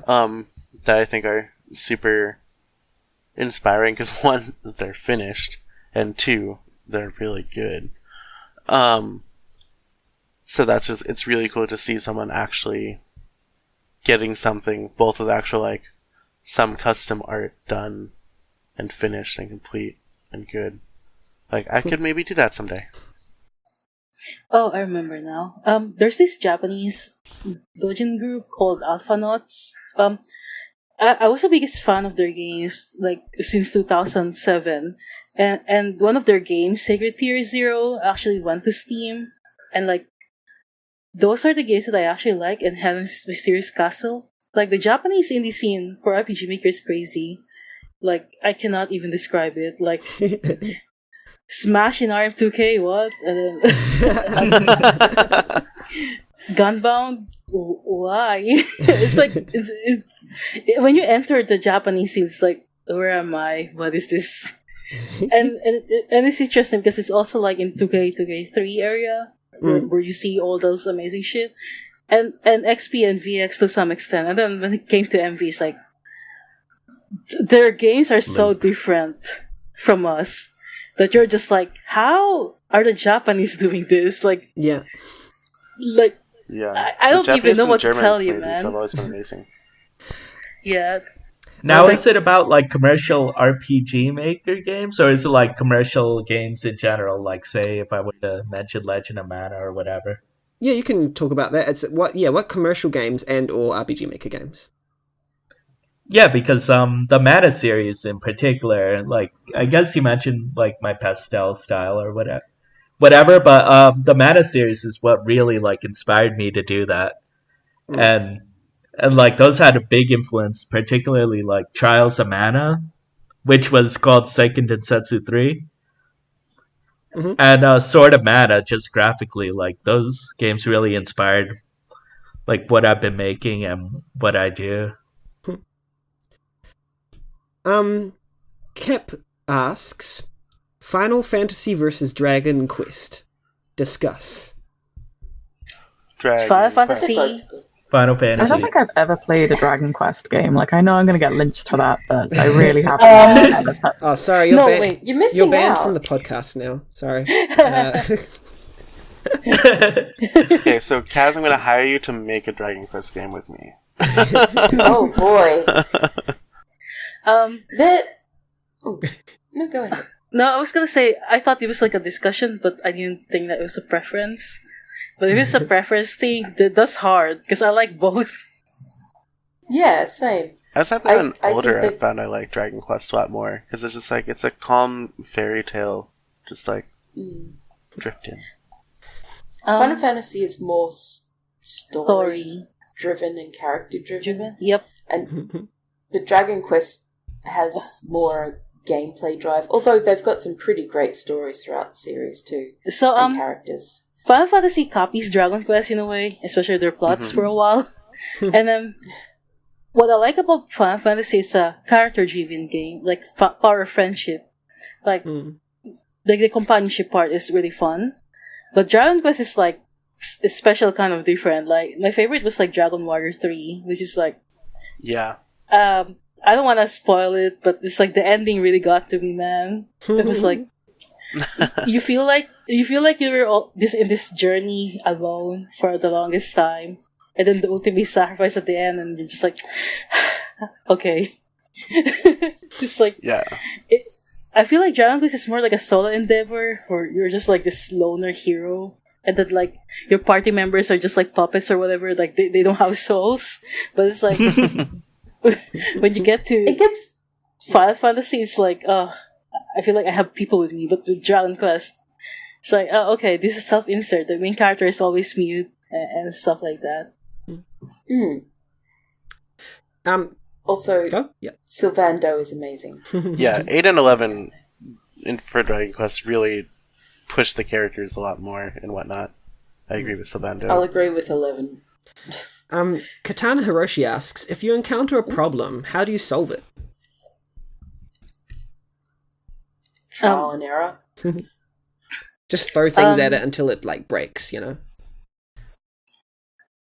I kind of Go after ahead. working on Omori, I kind of started looking into like what software developers use to solve problems like Scrum, Agile, Yeah.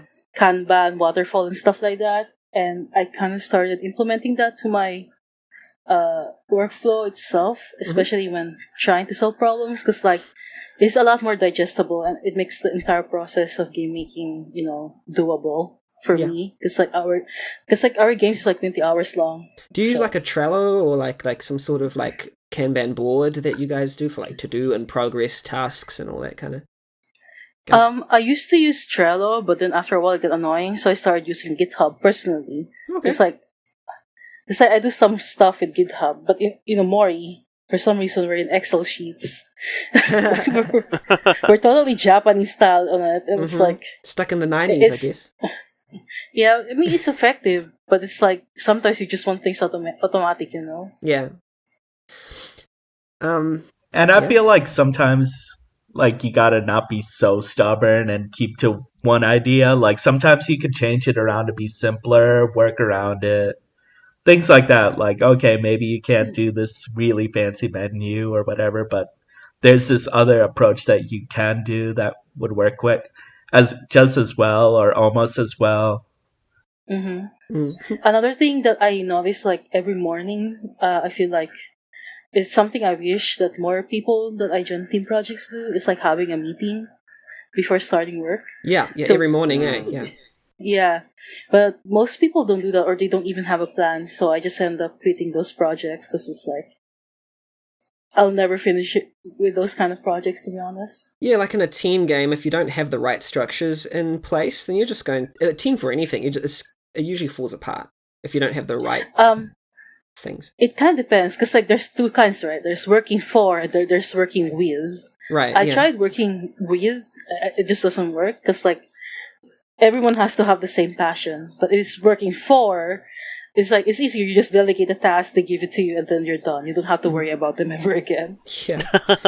I think that's why certain teams you work with, they work well with certain people. Like I know Craze work with Castleman quite a bit, and like Ocean works Liberty and Archeia and Kaz worked a bit, and Archeia, like Marimo and stuff. Just certain people, I guess, you work with who you kind of gel with, and sort of you find that natural synergy of motives, I guess. No, it's more like Kaz, Liberty, Marima, and stuff I work for. Like they work for me. But like if you want to work with, I work with Ryan. the best because like Yes, me, yeah. me and Rhyme are just like whatever, we bullshit around, but it's like. But with the cat, it's like, hey, Kat, can you make me some icons? I'm too lazy, and she's like, okay. Yeah, Oh, like she's a New slave, Oblivion huh? Ocean are probably more like a slave dynamic. Yeah, because it's like they're busy, you know. You can't have a team with people like them. And there's things like the McBacon Jam stuff and like team things that tried to get people together. It had very like wildly varying results with those sort of games. Yeah.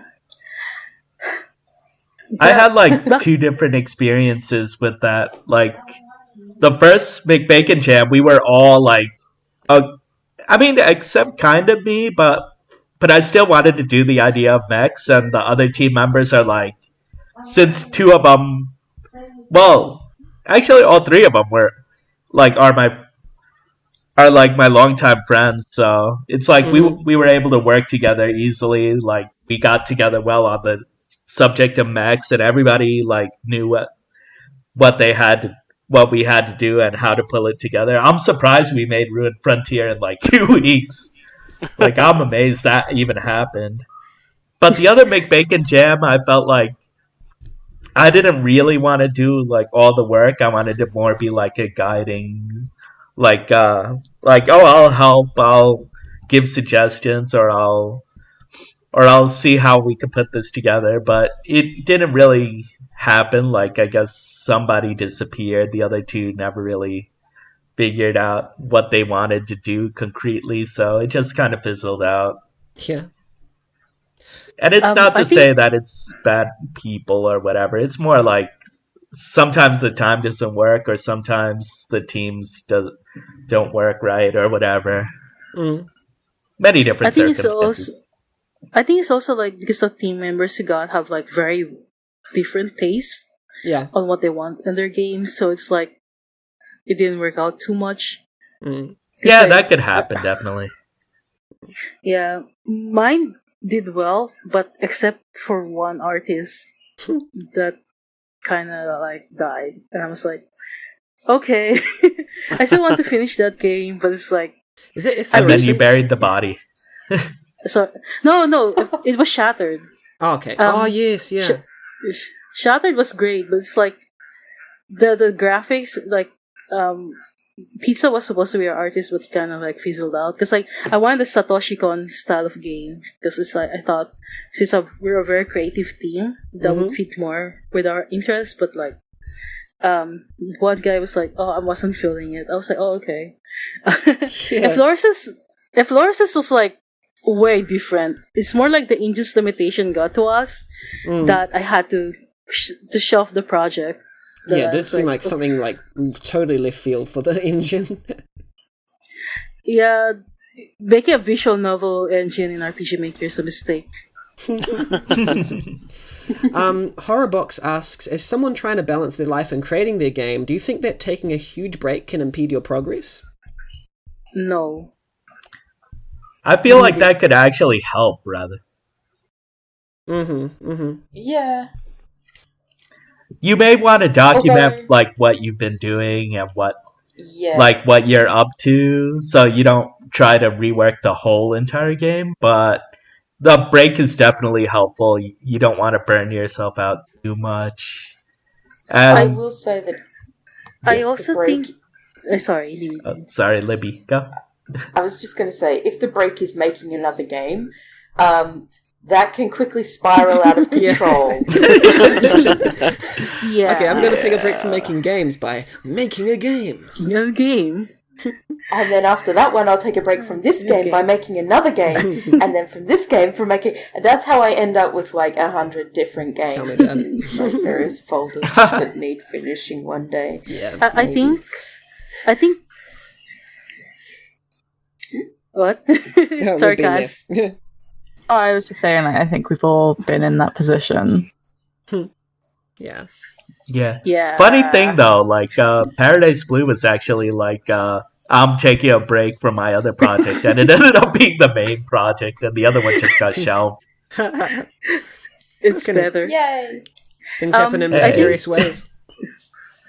I think the problem is like the reason why you feel like you want to make a big break is like time management in general or work ethic.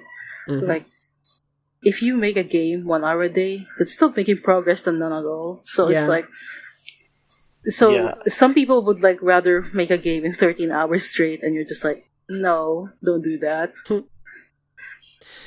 Yeah, because it requires dedication. Oh, sorry. Go ahead. Yeah, it's like for contest stuff, like, obviously, I sort of have to just sit there and do it. But, like, I've been working on KO Cupid now since whenever the contests that started Greenlands that I worked on with Kaz, like, that was the beginning of the year. Tab Slam. Yeah. That we didn't win Liberty. There will be another one this year, this coming year. I need those sometime. delicious It's fine. Tim Tams. But anyway, yeah. So like, but for that, like Nissia said, I try to work on it a little bit at least every day. Like when I'm at school, like I write emails to my home email with just like random snippets of dialogue or like an idea for a cool fight or something. And then if I have time to implement that when I get home, cool. If not, then whatever. At least I'm still thinking about it instead of letting it die. Yeah, for sure. I've done that before. This is why I changed the way messages work in RPG Maker to use a YAML file instead. So like, I'm still working on the game by uploading it into Dropbox or another server, and then I just download it at home, and then it's automatically in the game. It's like, progress. Oh, that's awesome. I'm one of those people who see playing other games as research. So I'm really doing work on my game by playing other people's games. Yes. Just let me whip out Witcher 3 for a while, shall I? And we've all been playing games incessantly, like, throughout the year, right? Yeah. Yep. I have. The rest of you have. Well, that was it was supposed to be a sarcastic jab at all of us, but except Libby, it would be like genuinely, truthfully playing all the games in existence. I played some games, but I don't play RPG Maker games anymore unless like there's some exceptions. I really don't mind playing RPG Maker games. It's more giving myself the time to do so. Like, I played a few, but I feel like there's more out there that I would like to try. It's just, again, giving myself the time to do so. And you do want to, like, spend some time, go outside and do some things once in a while, too, not just constantly make game. If you could help it. If you've seen our work schedule for the last 6 months, you can see why we don't have time to make games. Nessie knows. I was just going to say, I've played so many games, so many RPG Maker games, and I still find them enjoyable after all this time. Some more than others. I'm surprised you don't get sick of the fucking cursor sounds or like the same fucking text. Or like, I turn the sound down, girl. That's the first thing I change when I open an RPG playing. Maker project. Just change the default sounds, please. Change the soundtrack to animal.mid. Yep. You know, it got so bad that whenever I hear the default cursor sound in MV, I just want to vomit. It's like... So I think for me it was the VXA ones because they were so obnoxious sometimes. Like, you're like, it could be just some like of them are as like, old as 2K. Like a lot of those are the 2K sounds. Yeah. And it's funny when you get the default BGM background music. But it's so rambunctious. It's like, boom, down, like this, and you like turn your sound down, please. God. I hate the default font. I wish people would change it, but it's like always the same. And I'm like, this is like the worst font to read with. Why don't people change this? Are they crazy? Love letter to like, VL Gothic. God, change it to Arial or something. I think Arial over that. For almost everything forever. I know some other people started picking it up too. Bo from the RPG Maker subreddit Discord asks, what are your opinions on the RTP, both it being used and the quality of the assets, and do you play many RPG Maker games, and if yes, what are some of your favourites? Which RTP are we talking here, like MV or... in general, which ones do you want to talk about? I be kind bad. of like the 2K It's good. RTP a lot, but the rest of them I'm not too fond of. I mean, I love animal.mid, everybody does, but personally, I You just have to. I like VX Ace, 2K3, and that's it. I'm I also a like big VXA fan. XPs. Oh, sorry, go on. No, you go. I was just saying, I liked XP's RTP, but only for the amount of stuff that it had. Like, the quality wasn't particularly great, but there was a lot of stuff to work with. Yeah, that's the most important part for me, is just the absolute variety. Like, nothing really beats the VXA's RTP, in my opinion, with how you can combine it and how many different, like, kinds of dungeons you can do, and it's just really impressive. It's also, part of it is the colors for me. Like, whenever I check an MV RTP game, I can't play it. It's too bright. It makes me sick. Yeah. So I don't usually... I don't usually play MV games because it's like I really can't stand it, and XP is like too saturated, and it's like, it makes it hard to distinguish features for me. Like, come on, splash some colors there or something. Like, Yeah, like XP's RTP is so grey, and then Yeah. MV's is just like, wow, green eye depth. XP Yeah. felt like almost like a Western RPG style of kind of, even the way that combat it felt in like the pixel perfect kind of stuff. Oh, like no, that way that they did like the UI and stuff. It felt more like a Western RPG in my opinion. yeah, the XP was like an attempt to make a Western RPG maker, but it failed sales wise, so they just didn't try. They just went full Japanese. yeah. I mean, I I like feel all like of for them. me, the RTP wouldn't like necessarily be like I would still play the game, especially if recommended. Like, of course, like seeing like some custom graphics made by the person or whatever would certainly be great, but I could still play a game with RTP. It's nice to prototype something with an RTP as well, so I'm not against that. I think I wasn't a big fan of how tall, how lanky the XP sprites felt. But Yes. but I think I was a fan of their trees and their environments and castles and stuff. I thought those were pretty nice. Yep, they were pretty nice. I think it's like I think the RTP helped me a lot to learn how to make a game, because before I used to only do custom stuff, but it's like you get stuck in pre-production hell, right? It's Yeah. like, oh, I want to make a dungeon. Oh, but I don't have the graphics. I have to make all the graphics first before I can proceed with the design or whatever. Because like you can have a basic design, but you're making a game. And it's So it's like, To absolutely no one's surprise, I like all the RTP. Except RTP princess. XP. Well, the thing Yeah. about XP, they had a lot of like diagonal cave walls and like curves and stuff. It felt more like curve based. Yeah. Whereas It was nice. VX Ace is like with let's talk about VX Ace grass, like like in square edges and like how everything was so square. dude, if you think that was a bad guess, you should have seen DS. It's like, what am I looking at? I really like the DS set, but it's only because of all the work that Nessie put into making it not suck. The characters in DS are so cute. Like they're so like the eyes and so cute little RTP characters. Evil Eagles and Ocean helped me so much with that. The DS Plus, because like when we got it, it's like there's so much work to do. God, it was awful.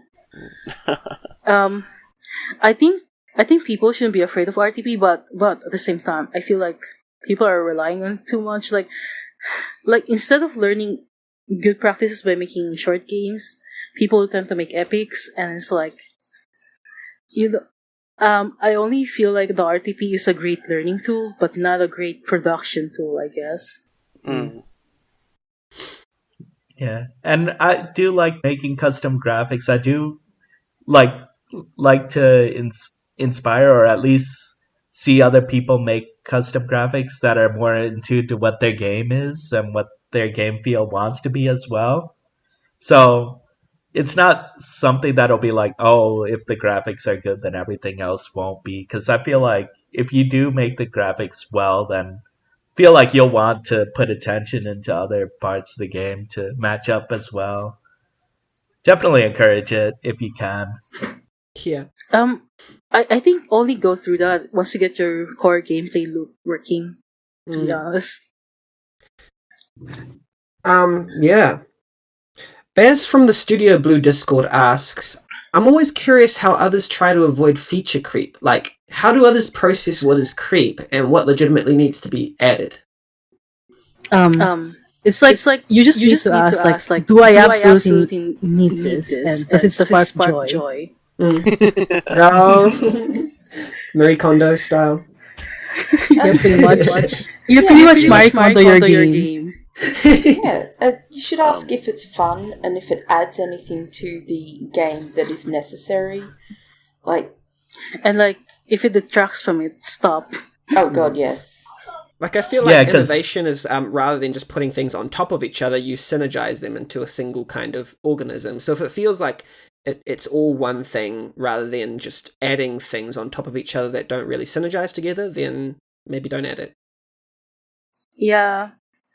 Right, because sometimes people tend to add too many systems, and it's like, you do want a core system that works well with the game and what you're trying to say before going all out and being like, oh, okay, I need a fishing system, I need a mining system, I need a hungry system. I feel like I'm being called out right now. Like, those could work for a game, especially certain types of, like, say, the harvest games that you want to make. Other games could as well, but you want your gameplay to really fit with that and work well with it. There was a whole generation of like day and night system, like games that Fishing. tried to implement it in there without it even being like affecting anything in the game except just aesthetics. Or the Tenkentai time. I've done a day-night system thing before too. Don't worry, Libby. Craze, remember the time where everyone was addicted to fishing systems and like everyone was like trying to one-up each other? Yeah. Oh my god. Every game had a fishing system. Yeah. Oh my god. That's one thing about the indie game, I guess, commercialization resurgence that's really like benefited. I feel that they're less likely to want to be like Oblivion remakes or something, because I don't know, I think they feel that they've seen a lot of more indie games that are more pared down in comparison and try different things, that they're kind of going for that sort of thing now. I don't know, I feel like they just don't know how to make a game. I feel like there's less things nowadays that are just like, I want all the features, more things that are just like, I want to make this cute little game. I disagree. Okay. Like, the only people that likes to that they're saying is like the newcomers are like artists usually. Right. They just want to make like something small and stuff. But then most of the RPG Maker community is like, I work for plugins support and shit like that. So it's like, I always get, why is my plugin not working with this plugin? Because it doesn't fit like what you expect. It's just, I can say for certain that the amount of feature creeping is worse from VXAs from XP. Since XP, it's been getting worse. I'll say that much. I've seen someone I saw someone added 500 plugins to their project once, and they submitted it to me in tech support. Damn. And they were like, why isn't this working? I was like, why do you have 500 plugins? Yeah, maybe remove a couple hundred. Remove 300. I think the most important thing when figuring out feature creep is to establish the themes of your game early. Like, if you want to make a game for serious, know what you want it to be about, and then don't be afraid to cut characters, don't be afraid to cut systems, if it doesn't necessarily fit the themes that you're trying to push, the feeling that you're trying to evoke. Yeah. That's my 2 cents. To add to what Craze is saying, like, remember what they call with the Valve thing, the yellow room or something like that? You basically just make this a couple of maps just to test your core gameplay loop, and then like if you like it, then you can start adding stuff. But if you don't like it, then at least you know where it went wrong all of a sudden. So it's like the amount of what do you call this, investment isn't so high, and you can find the problems early on. Yeah. Prototyping and Or just asking do what people I'm for doing. help. Or just do what Liberty's Or doing. just do what I do. Yeah, make maps and then quit that game and then make more maps for another game. It works. You'll never have to worry about feature creep. Yeah, you can't there's worry no about features. feature creep if you don't get far enough into the game. It doesn't matter. Big brain idea. Oh. Can feature creep without a game? You can't feature creep if there's no game, yeah. Marind asks, how much planning do you do before you dive into the engine, if any? What is the most mind-numbing or otherwise annoying bug you managed to resolve? Those are two questions, I guess. For me, my worst bugs are basically where I like reference a variable wrong and I have to go through the entire event and I'm like, where the fuck is this event? Like, where have I put the wrong variable? Like, what have I done? And it'll be something really stupid. God bless, we have search now. My favorite bugs were when I was working on Visions and Voices, because I didn't know how to code yet, but I was like insistent that I'm going to make this game in 3 weeks with Karsuman, and I'm going to code all this cool stuff. So I made, that game was 2 MP systems, like it had willpower and sheer force or something. I fucking forget. But I literally did it by going through RTSS2 and copying and pasting every single instance of MP, every definition with MP in it, and just labeling it MP2. Oh, wow. Oh my god. And it worked. It was miraculous. But, like, oh my god, working with the Tenkentai system, and, like, Oh god. you try to, like, use a consumable item, like, use a potion, and, like, a bow would be thrown at the enemy. It's like, I don't know how to code, I don't know how to fix this.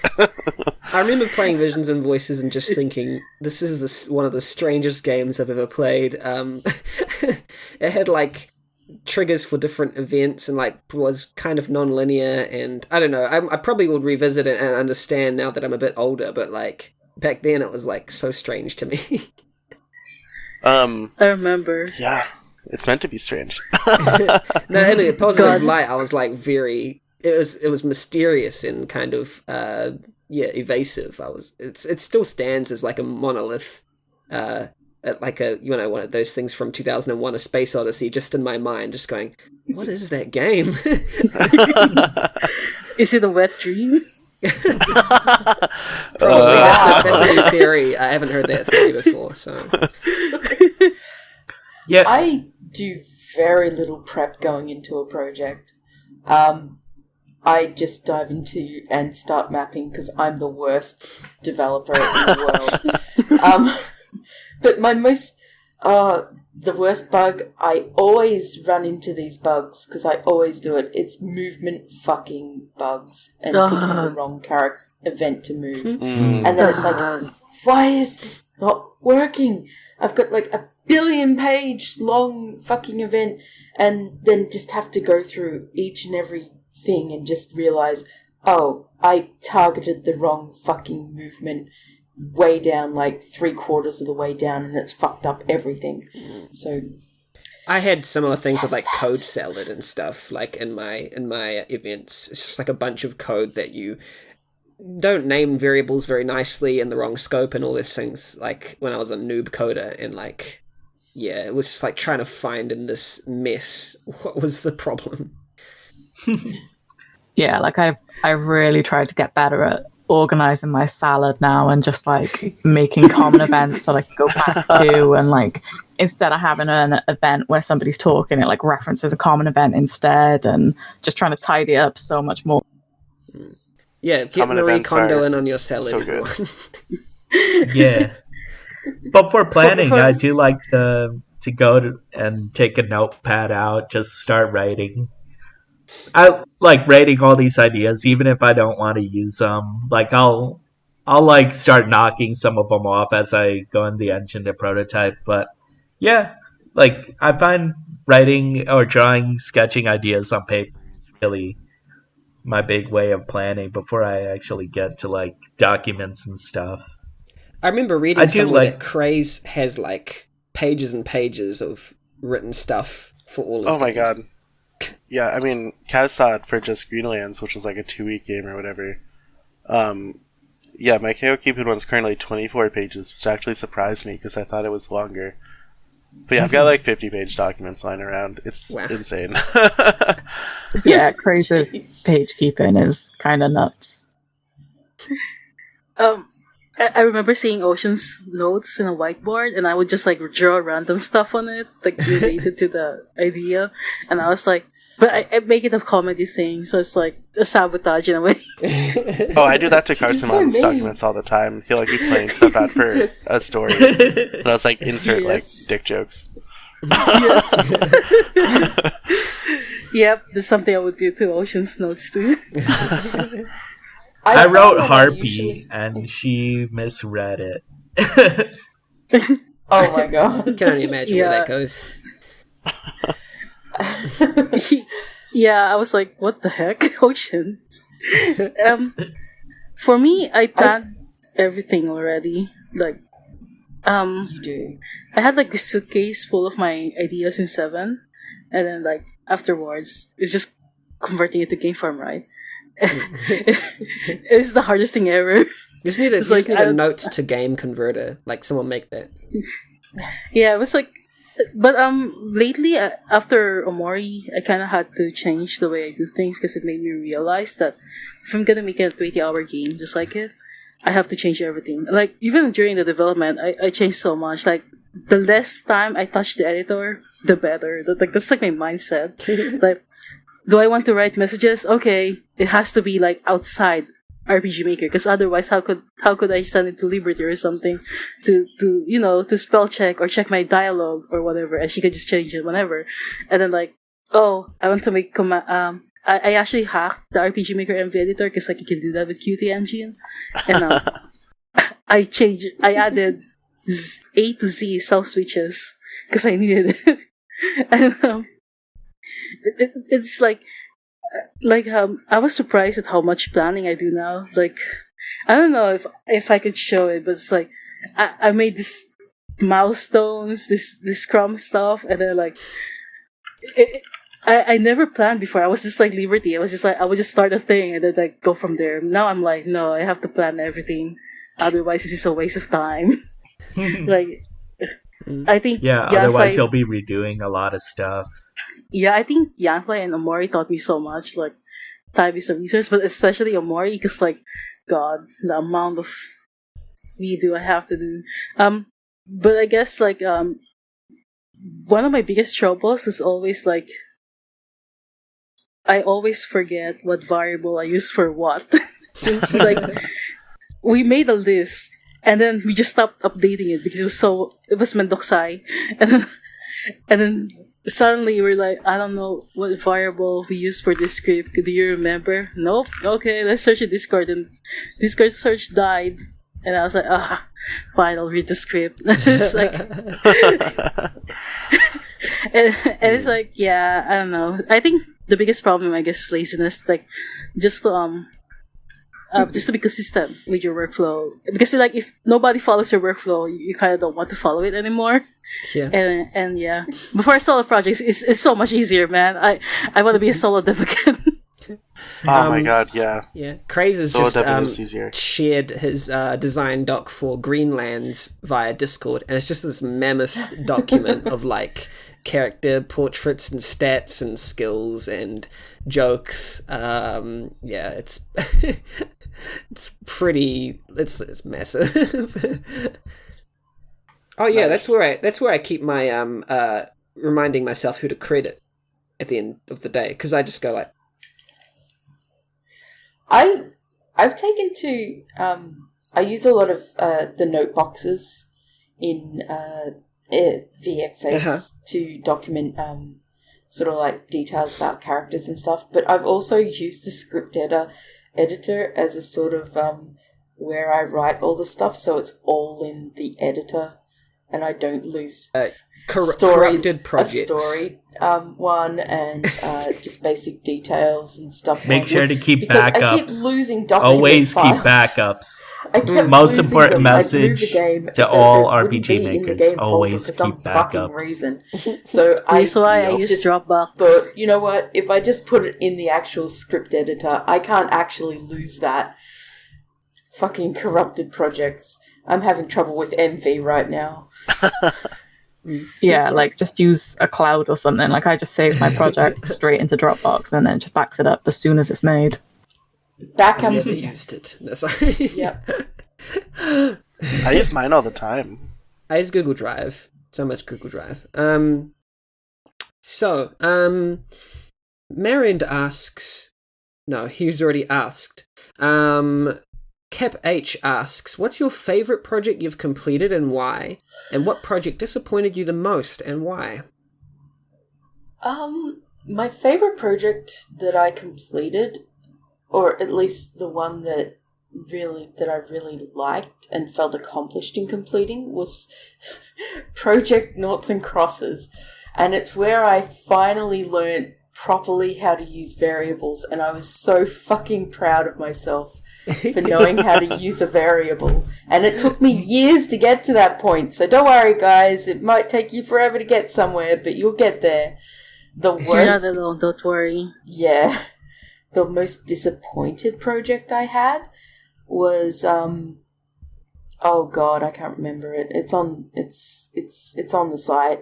And I went arty pretentious with a project and it got slammed hard. Her Dreams of Fire? Yeah. No. Yes. Look, you knew it off the top of your head, didn't you? I did. I wrote a review on it. You did.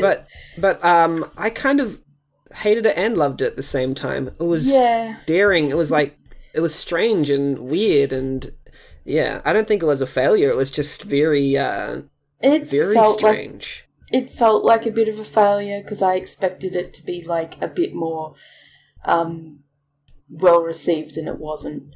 But the trilogy that it was part of, I just threw it in a dumpster fire and said, "Fuck it, let it burn."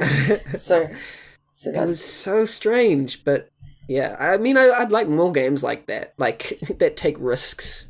I'm actually rather surprised that Sound of Flames got so much attention as it did, because it was just a weekend game, and it surprised me how well received it was. That was the one that I just voice acted all the lines.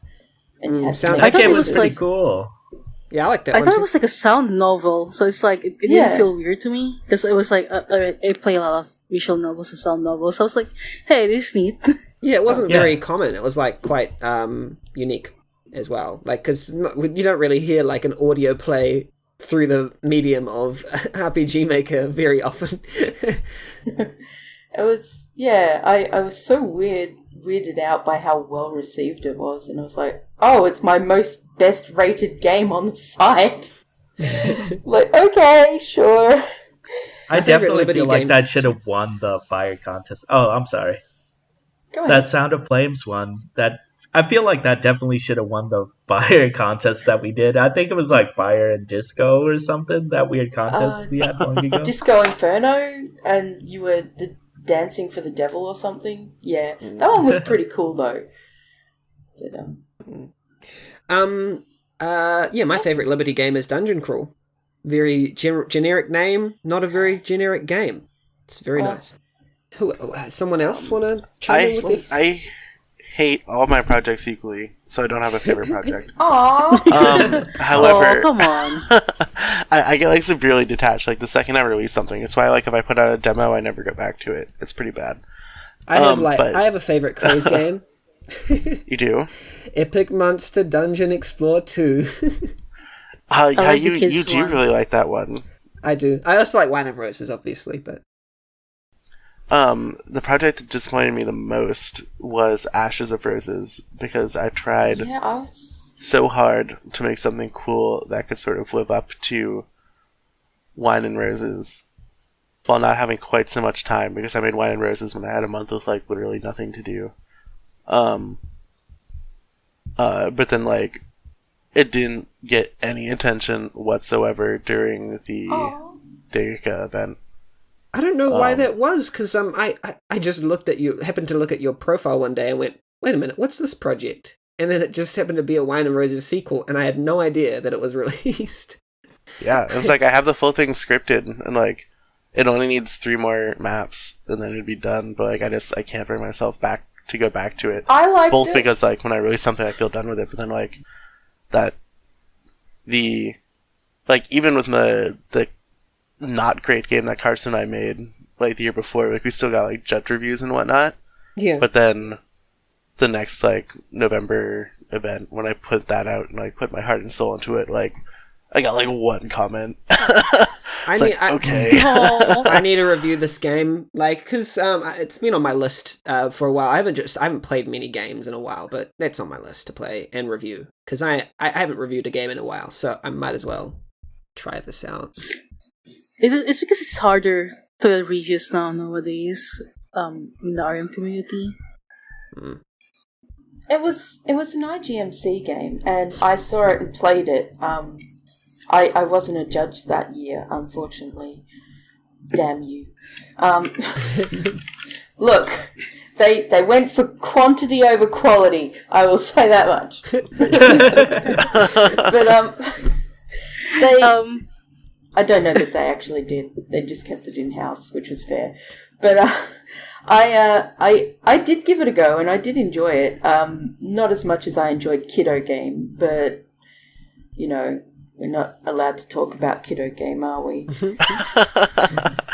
I liked working on Kiddo Game, but it was way too ambitious because I was like the first fifth of the game or whatever. It's like, oh, that's too much. I cry. I cry.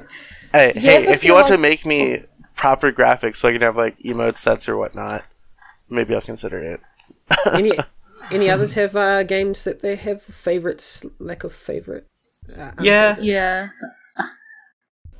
I guess my favorite project that I worked on was Tiramisu, but that's probably because it's like a dream game, you know, like you make cake, you make friends, you know, you fight dragons, you know, it's real cool. Nice. Yeah. And my biggest disappointment is probably Cat Fae, because I just really want to make a game about cats, you know, but like it was such a short game. I think I made it in about 8 hours, so I'm just disappointed I didn't get more time to work on it.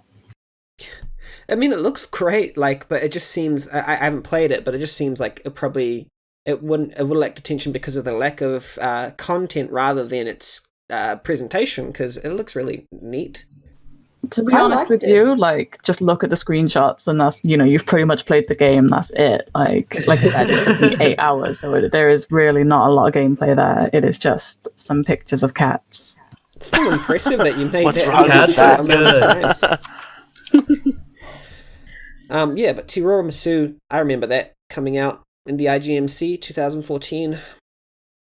That's a very, very nice looking game.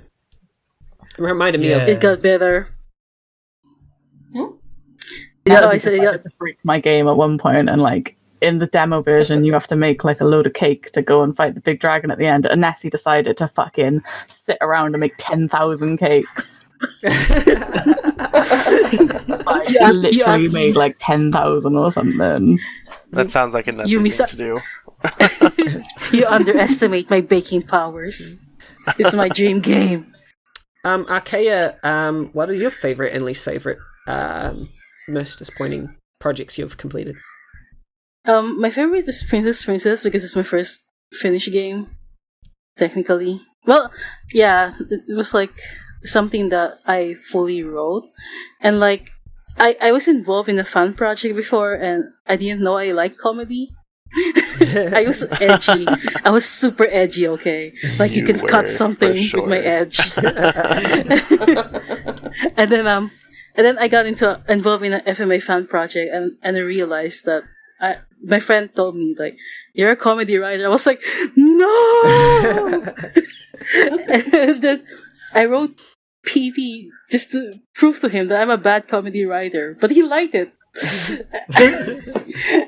But I'm still proud of it, despite how short it is. Actually, my most disappointing game was Night of Marian. Um, what I wanted to do with it was I wanted to make a game where I will post all my progress from pre-production to final.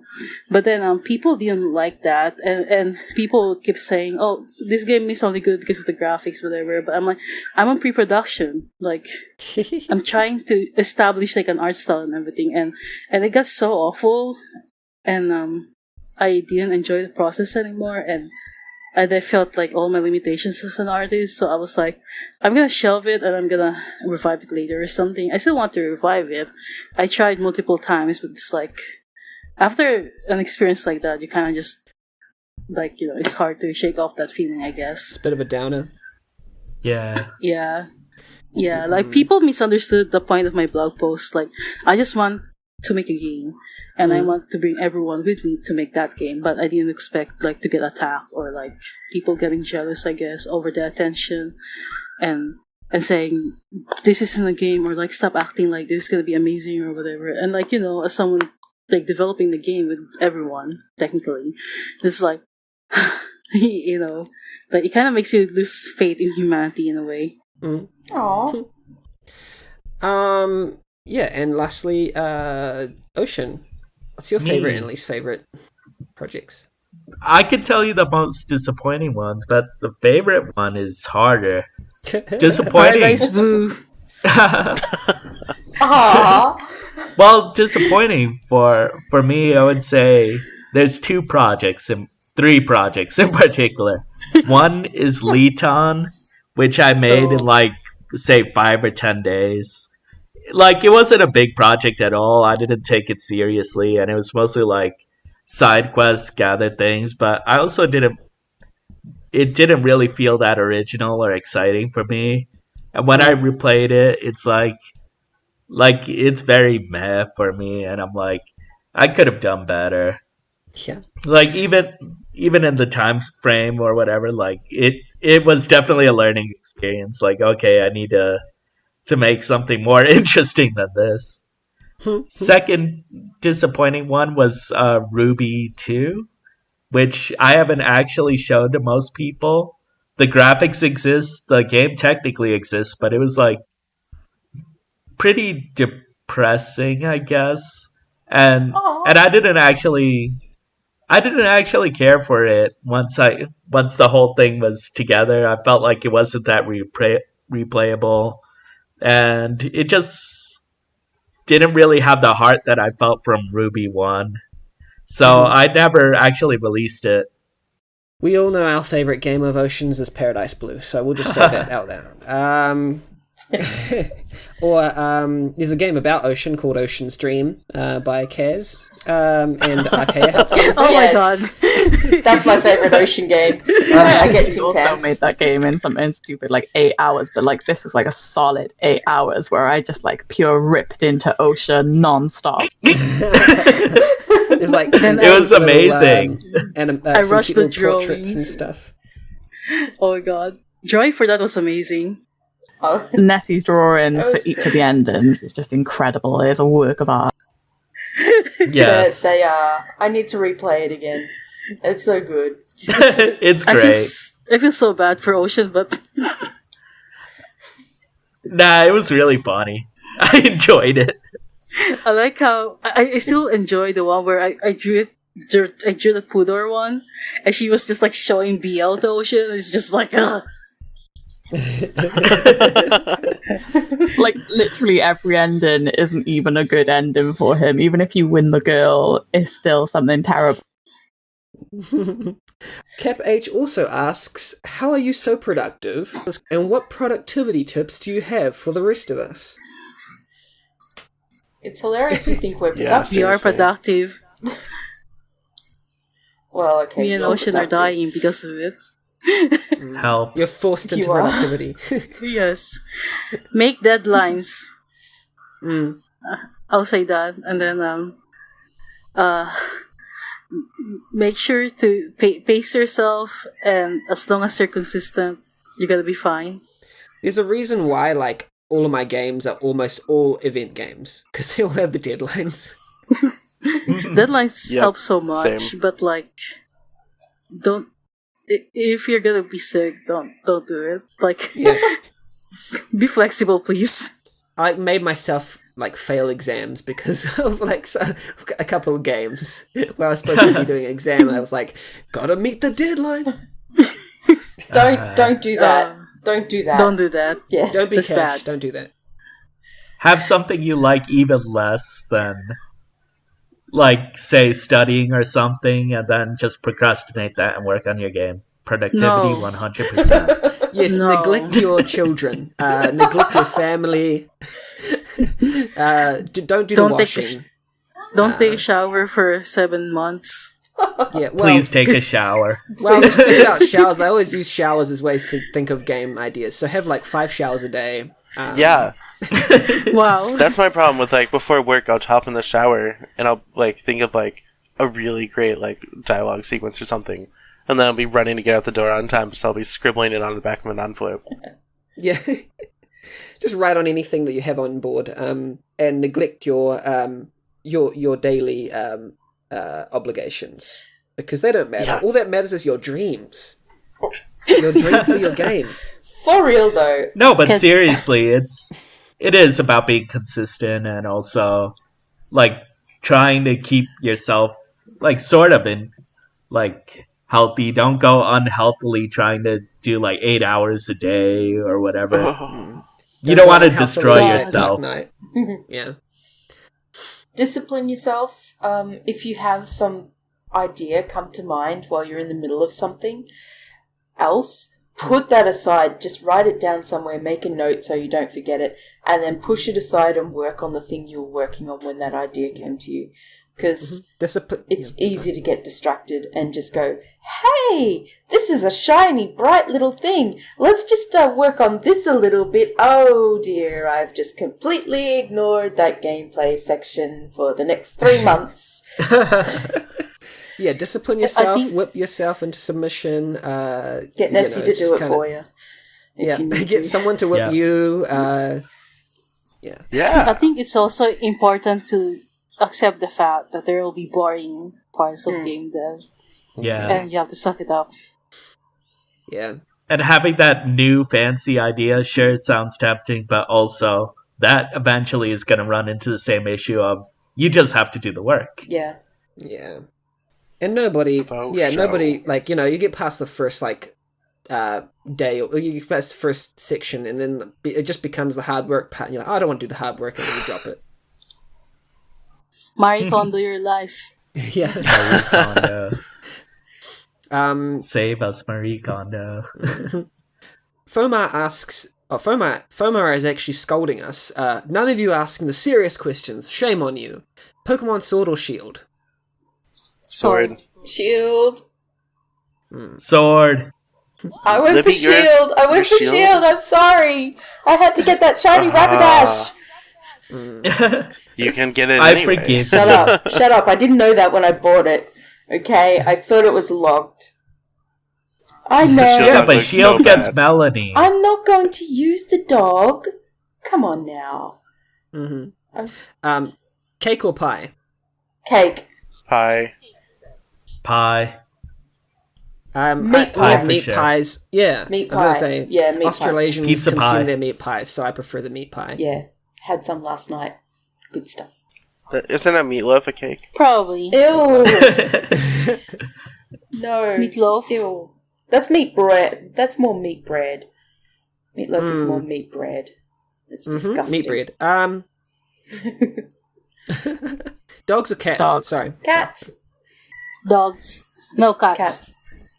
I'm a cat, obviously. I am a cat, so anybody who said dogs, shame on you. I'm offended.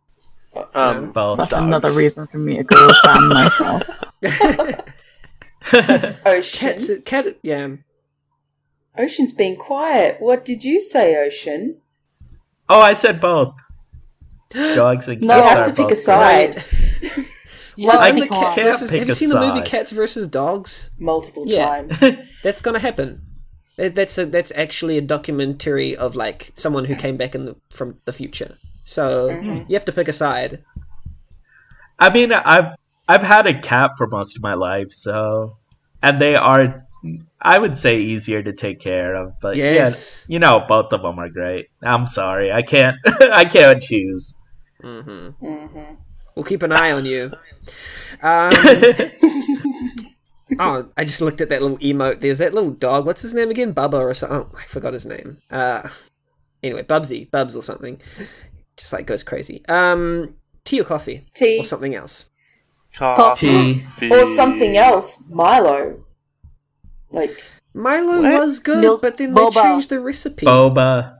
Boba. Oh, I do Boba. like That's bubble tea. Milo. I have a confession. I've never had bubble tea. Get out. Get out. Nessie, I you want gotta to give her Get bubble culture. tea. Get I've educated. had Get bubble educated. tea, and I didn't like it. That's because you live in Britain. Okay, Liberty and Kaz have to go now. What? Bubble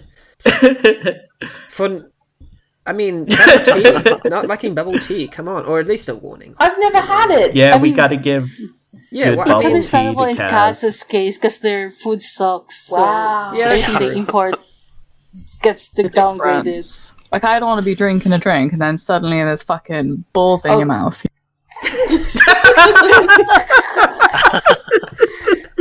We're literally 12-year-olds. Yeah. Question for Ocean by Lord Blue Rouge. How much pizza do you eat? The public wants to know. Never enough. Pizza do I? Never enough. Lies and deceit. All of it. I mean, I'm sending a pizza slice over the C2 currently. The order has been processed and it's currently being transported to you via ship. So you better like pizza. Yeah. I mean, I would say think probably like 2 slices a week or something. No, I mean, if you're given the choice, you would eat 1 slice a day.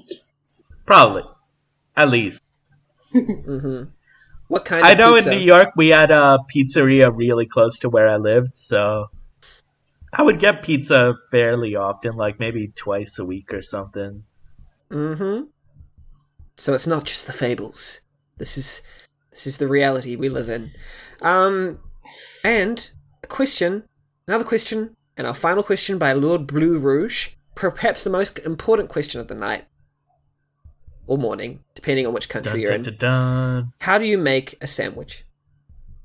Okay. Me and Libby talk about Yes. this a whole bunch as like Commonwealthers. This is like a really important discussion. I think we recently had a conversation about it actually, and I think it was in the RMN mod chat on the Discord, and I'm worried for the other people in that chat who have to deal with the paragraphs of writing about sandwiches. Wait. Can I provide my method first before you guys go into an all-out war? Yeah, like I think we should let other people share our opinions Yeah. before we just, ramble. Okay. First, go to a bakery and order a sandwich. Mm-hmm. And that's how I make my sandwich. I'm gonna be mine by going to Subway. You get 2 pieces of stale bread. You put banana and tomato sauce, and then you close the bread and you eat it. I'm cringing. That sounds okay, actually. Like, I used to make a lot Sweet- of banana sweet and and peanut butter acid. sandwiches. I have a friend that eats peanut butter and barbecue sauce sandwiches. Mm-hmm. Y'all are weird. They're banned. Got to get that tang in there. Really? Does it? Y'all They're are Yeah, weird. it's kind of like, like savory peanut sauce, but not. No. Use peanut Mine- butter on mine- curry. No. Oh, I'd shit. probably eat that. Ooh. My sandwich making is 2 white breads. You put them in the toaster, ham, cheese, and Japanese mayo. See, Oh, that that sounds sounds nice. okay. I thought you were going to put a pizza in between the pieces of bread. No, you No, get 2 pieces pizza of does pizza. not go in a sandwich. Just bolster that pizza with some more carbs. No, pizza must be enjoyed on its own and never with a fork and knife. Do not disrespect the pizza. Pineapple. Bowl, the pizza. No. Pineapple. Yes, pineapple. Spicy Pineapple. stuff. Mm-hmm. Pineapple. Kaz, do you And- want to start? Or Okay, so like, you know, as like Brits and descendants of Brits, you can literally put anything into a sandwich. Like anything put between two slices of bread. That's it. That's a sandwich. within reason. Within reason. No, like there are some anything. things that just don't go together. Vegemite. Look, I don't even like Vegemite, and I will stand Vegemite. Okay.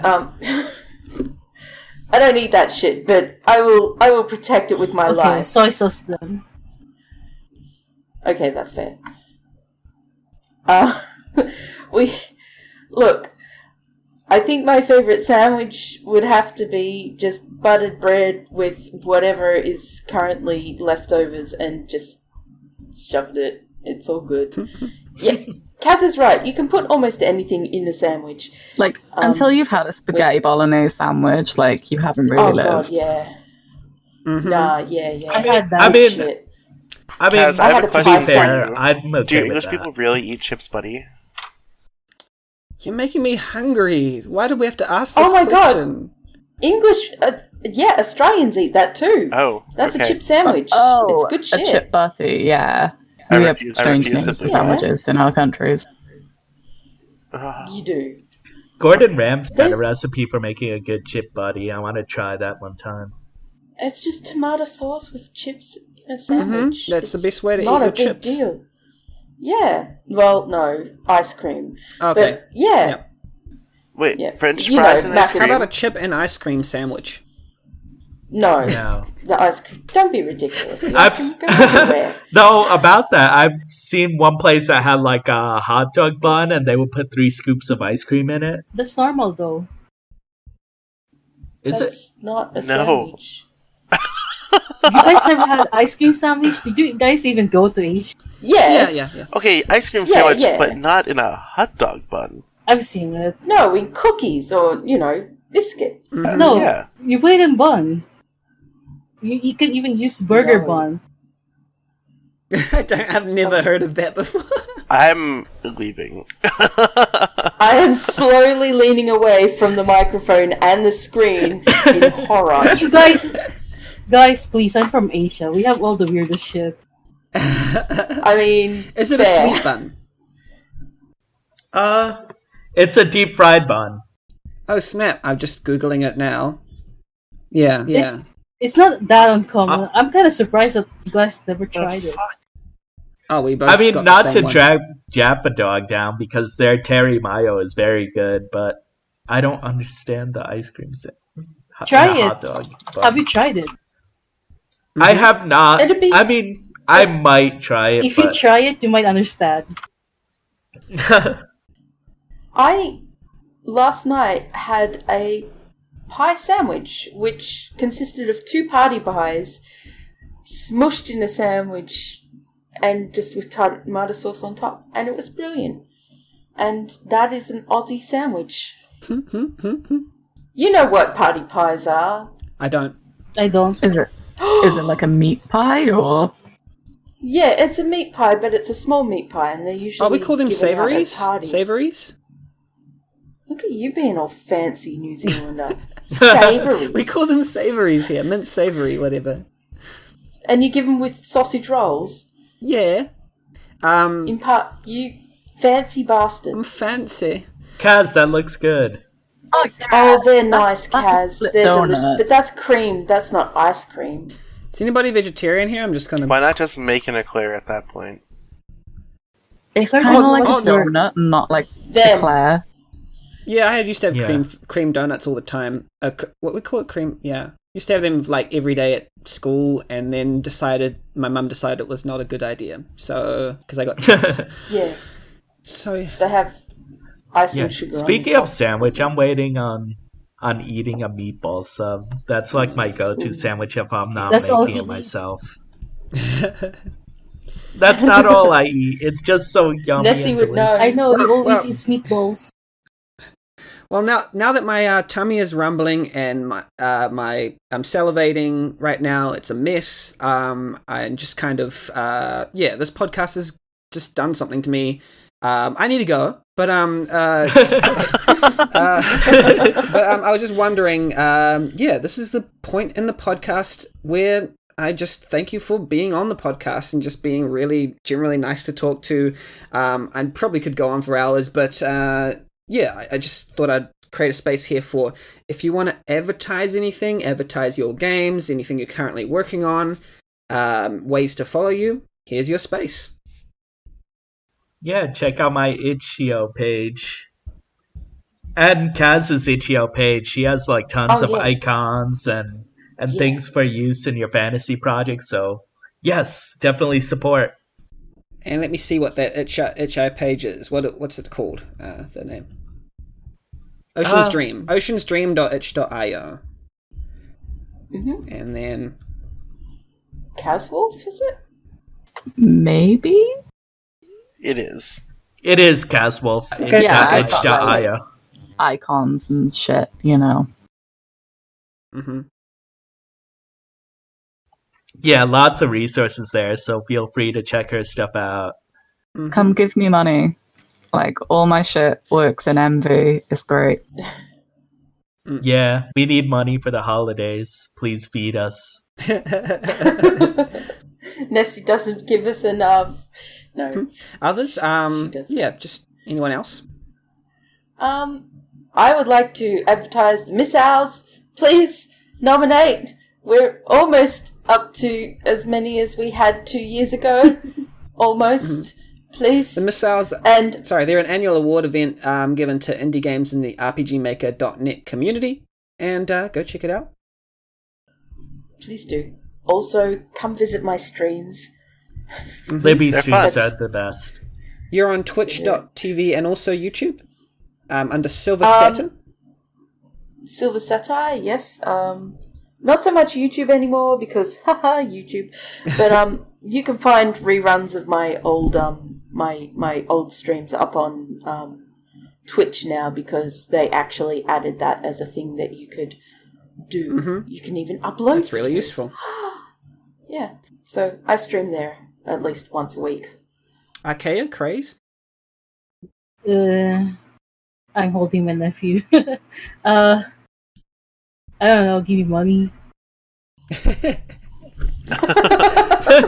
They can follow you on Twitter, I guess?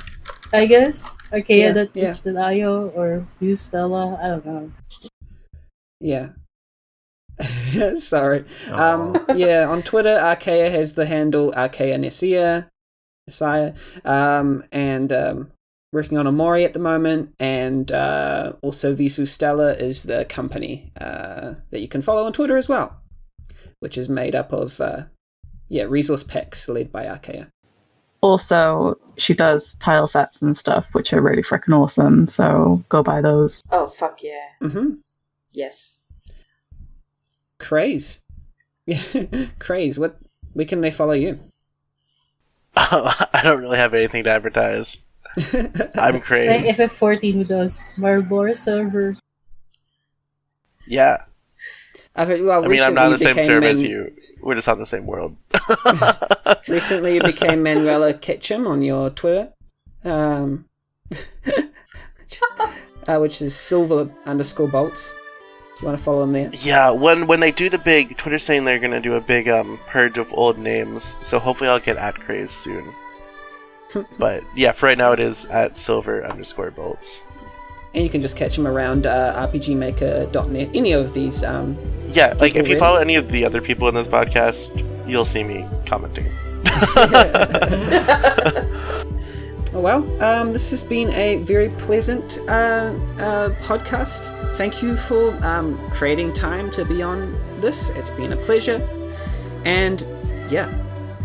And also thank you to our listening audience for listening in and just supporting us, RPG Maker Cola. And we are signing off now. So thank you so much. Goodbye, everybody. Bye. Adios. Bye. Bye. Bye.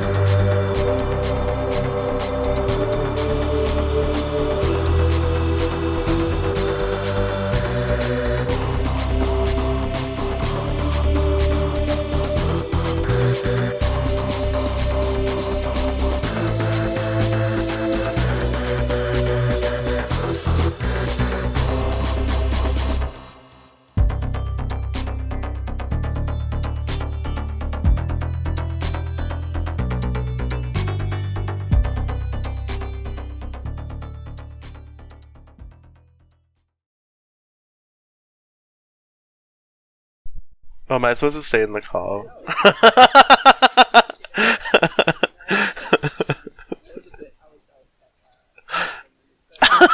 Sorry. I refuse to believe it.